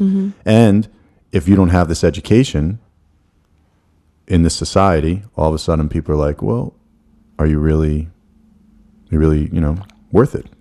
Or I'm going to go out and I'm going to get this job. And like, you start feeling less than because you don't have what they used to call back in the day, they used to call it a sheepskin or lambskin. One of Mrs. Ravina told me something like that, to where it was just like, because it was printed on the animal, on the skin. Okay. And it was the degree, but it was also like not that big a deal. Right. Like who you were was more of a big deal. Well, we ascribe importance to a lot of things, and that always changes. So being liberated from that is a big thing. Yeah, we have tons of traps. We have set up tons of traps. They will always be there. They are not going away. And in fact, sometimes we are our biggest trappers. But this guy was going on and on about it. And I was like, just stop for a second. Yeah. And everyone was like, kind of like, oh God, what's she saying? And I was like, nobody owns you. You're free. You're in control, dude. And he was like, no, but I was like, no, stop. You're not a victim. Yeah, nobody can own you. Mm-hmm. And he was like, yeah, but blah, blah, blah. And I was like, no. And then everybody was like, just stop and listen to what she's saying. I was like, nobody can own you. If you are self-actualized, if you are self-aware, it doesn't matter if you're in debt and bankruptcy. It doesn't matter if you sit in a prison cell. It doesn't matter if, I don't know, what other situation you might feel trapped in. You are still free with it. Like, you're still free. Like, once you recognize that, once that turns on in you, nobody can own you regardless of the exterior situations. Yeah. You might have different parameters, sure, but even within that, you can look at it differently, that it's not even a prison or you're not even stuck. if that makes sense. You Totally. just like your parameters have shifted. And that goes back to the elasticity of the mind and the belief system of what's right and what's wrong. Look at Nelson Mandela, 27 years in a prison. What did he say? First thing he came out when he came out of jail to his imprisoners was thank you. Do you know what kind of level you have to be at of awareness to have lost a chunk of your life, to be wrongly imprisoned, and the first thing that comes out of your mouth is gratitude and humility? So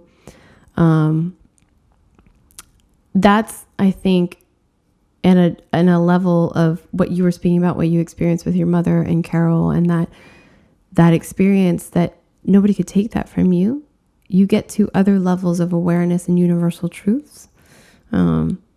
That once you're there, it's like, bring it. Whatever comes my way, it's all right. I just know it's like a game. It's another Leela. It's another thing to navigate through. And nobody can hold me down in that sense, right? It's almost, if I hear what you're saying right now, it's like, what the fuck are you surprised for? It's like, duh, right? Once you tap back into the essence, get to a place where it's not that big a deal. It's like, it's... You're free. You're genuinely free. And it doesn't mean that you don't have responsibilities. It doesn't mean that there aren't real issues to sit with and tell, but you're still got to do the laundry every day. Yeah, but you're not imprisoned to it. You're truly free. And nobody can take that from you.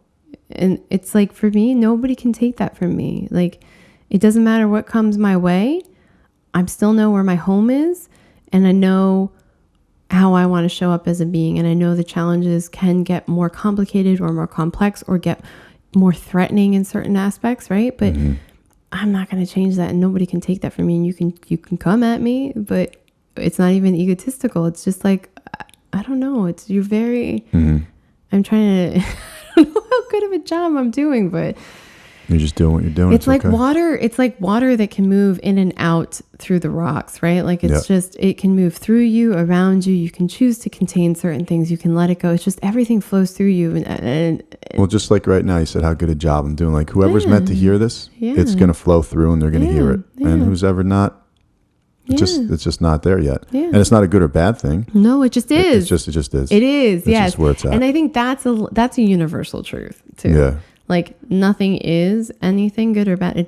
It just is. That's something I've been wrapping my mind around for a long time, because I hear a lot of teachers talk about that. A lot of the teachers that I've studied with, and then if you take it to more of a scientific, like John Lilly, the float tank, or John Worthington, it's about being neutral, right? Everything's totally. like, or like landmark, or this totally. Different. Everything. We'll just landmark and all this. We can just sum up into like the EST trainings, because that was like the original, right? For sure. So events are neutral, yeah, and then they're like whatever happens against those, like that you put your shit onto that, which at an adult stage right now I can relate to. But when I look at like a little kid with cancer, like what did they do to deserve that? And then you got to go back to like reincarnation or like past life and stuff, and then it gets a little bit weird. But right now, to see a little kid suffering, I don't know, man, it's still hard for me to wrap my head around that stuff. But it's not saying that you can't honor the emotions that it triggers within you. Like I think that's where people get lost a little bit. Like they are like, oh, everything's hunky-dory and this, that, and the other, but then they don't honor like the beauty of being human. And some of it is to feel suffering, and some of it is to feel deep sadness. And some of it is to, I don't know, like experience the spectrum of what there is out there. And that's part of the spectrum. Is it something that feels good? No. Is it something that you really want to see happen? No. But is it part of it? And is there a silver lining? Is there beauty in it? Is there something going on that we are not even aware of? Yeah, absolutely.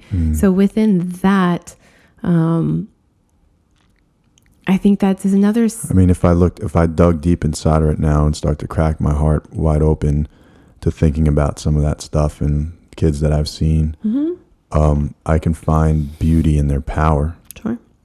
What did they teach you? What did they show you about you? I can find beauty in the fact that my heart even gets cracked wide open and I feel. And I'm like, and have that bond with them.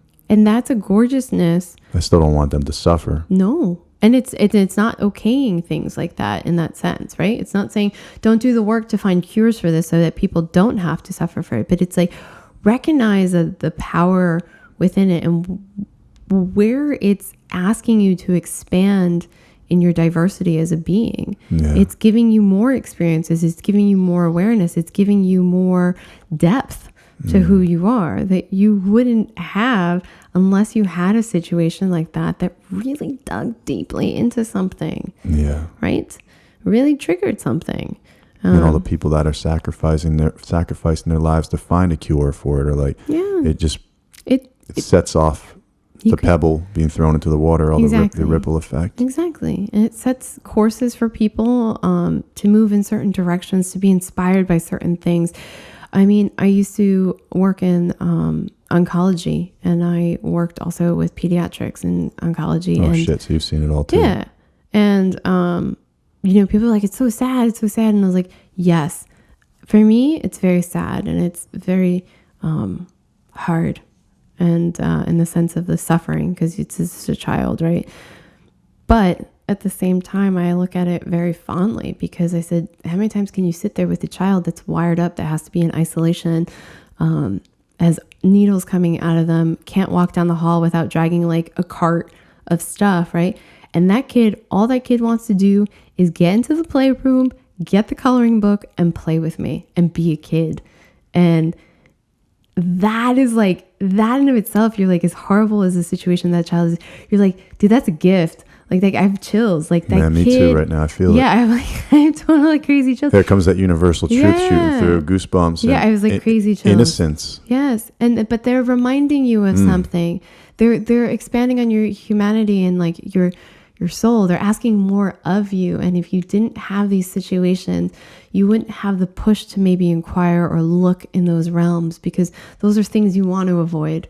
Those are things you don't want to sit in. So perhaps the parents of a child that is suffering from cancer, perhaps that was some part of the lessons that they needed to learn in this lifetime, right? Mm-hmm. Or they just need to learn in this lifetime if you only believe in one, right? And perhaps for that child, they were somebody who didn't know how to surrender. And in this lifetime, they're learning the ultimate surrender. Mm-hmm. You know what I'm saying? Like we just don't. Yeah. We're not smart enough to figure it out. We physically can't even hold all of the information. Yeah. There's no way. And it's built that way for a reason. But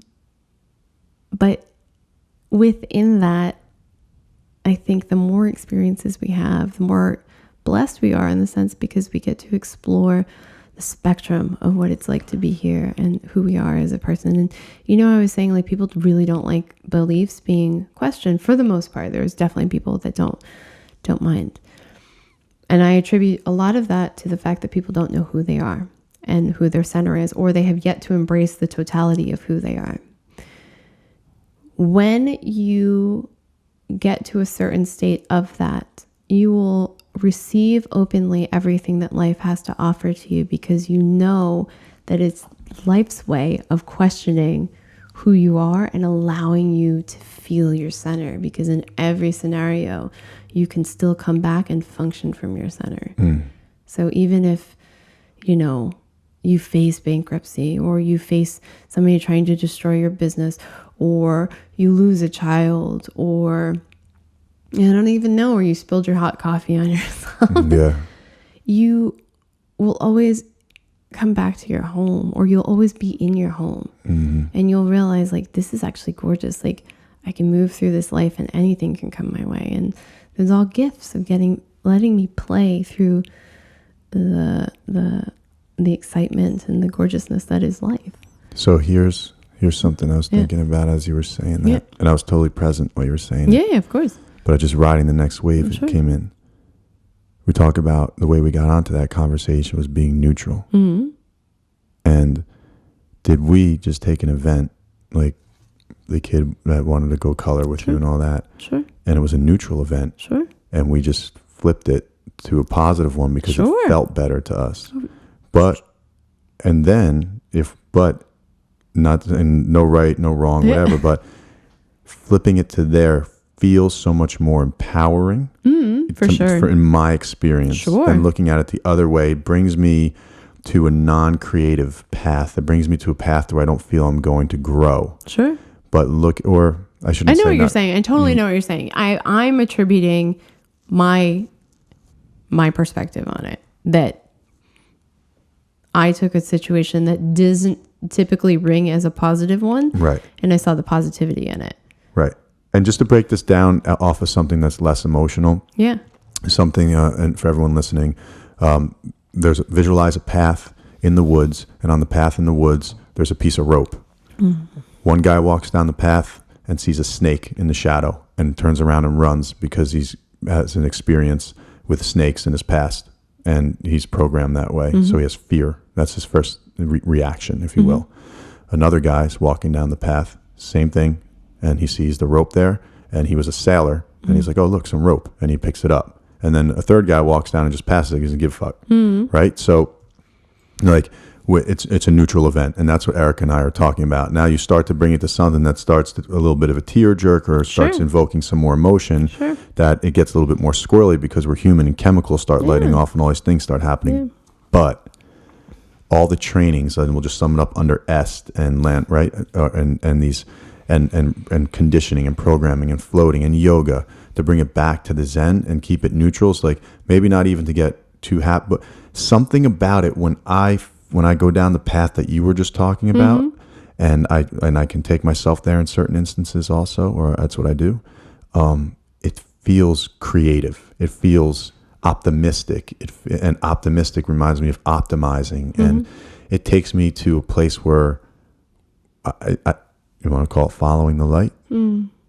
I don't know. Following the shadow. I mean, it's like you can start to contradict yourself so quick. But you get lost in the rabbit hole. Yeah, man. It's fucking vortex. You start seeing both sides, but it just, it resonates through me that this is the path, because this is where creativity is going to stem from. And I can be more in service. I can be more selfless in that space, because the other space, I start finding myself being like victim to my own thoughts. Sure. Does that make any sense? It does make sense. It does. Now, what if you can dance through it all? Yeah, how so? Well, I mean, going back to the example of the child and how it was like, it was amazing just to see this kid. While I had all my shit of sadness, this kid was just like, I just want to be a kid, and like I want to play, and it was like pure joy. I'm trying to think of how to phrase it. I kind of lost my train of thought. Well, you said dance through it all. So my interpretation of dancing through it all, I'm just saying, yeah, I for sure dance through it all, but you can choose what type of music you're dancing to. You can choose like how you're going to. Yeah, that's a great way to put it, Erica. Choose how you're going to move. Yeah, totally. And I'd rather navigate on, and if there is no positive, there's no negative, I'd rather navigate through a neutral, and my neutral is seeing it like, wow, this kid's really tapped into something. I'm constantly learning, and what is going to invoke the most amount of what's going to pull me. I look for the pull. So like, yeah, I'm going to dance through it, but I want to be in this particular dance. I want to be led. I want to be pulled by whatever that source is. And I was going to say, if you have that connection to that, it'll always guide you. Yeah. And that's a universal truth. Like, because dancing. Yeah, it's just, and you get pulled by that the source, the flow, that connection, universe, for lack of better terms. Spirit. Yeah, no, but you do, because Carol, mom. Yeah, but whoever it is for you, dad. It's all there, and that is a universal truth, because you'll know it in your gut, and when you're following it, just everything kind of flows in that sense. So, I think anything negative, if you want to say anything negative, is when you're too far away from that, and it might be causing harm. Yeah. Or like, and we're saying the same exact thing. So maybe that's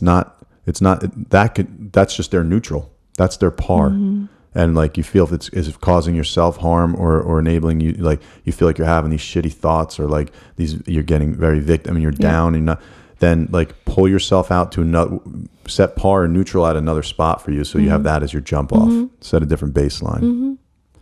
It's been 2 hours and 15 It's minutes. fast. It's crazy, right? Yeah. So, guys, we both have to get out of here. But Thanks for listening. Yeah, this has been great, Erica. We got to do it again soon. Yeah, when absolutely. when you get back. And we didn't even touch on half the stuff. I know. It's But good stuff. where are you headed now? Thanks for having me. Germany, and then after that, Jordan, and then Thailand, back to Germany, and then Iceland. So what I'll do is I'll throw a bunch of Erica's links up under in the podcast so you guys can come journey. check out what she does. She travels all over and when take people places. Yeah, just to open minds and hearts. And I think when you step out of your own shit, right, it makes a big difference in grasping perspective. So it's So when you get back from your next journey, we'll get some insight as to how it was, and we'll get you back on for sure. All right, everybody. Peace. Thank you.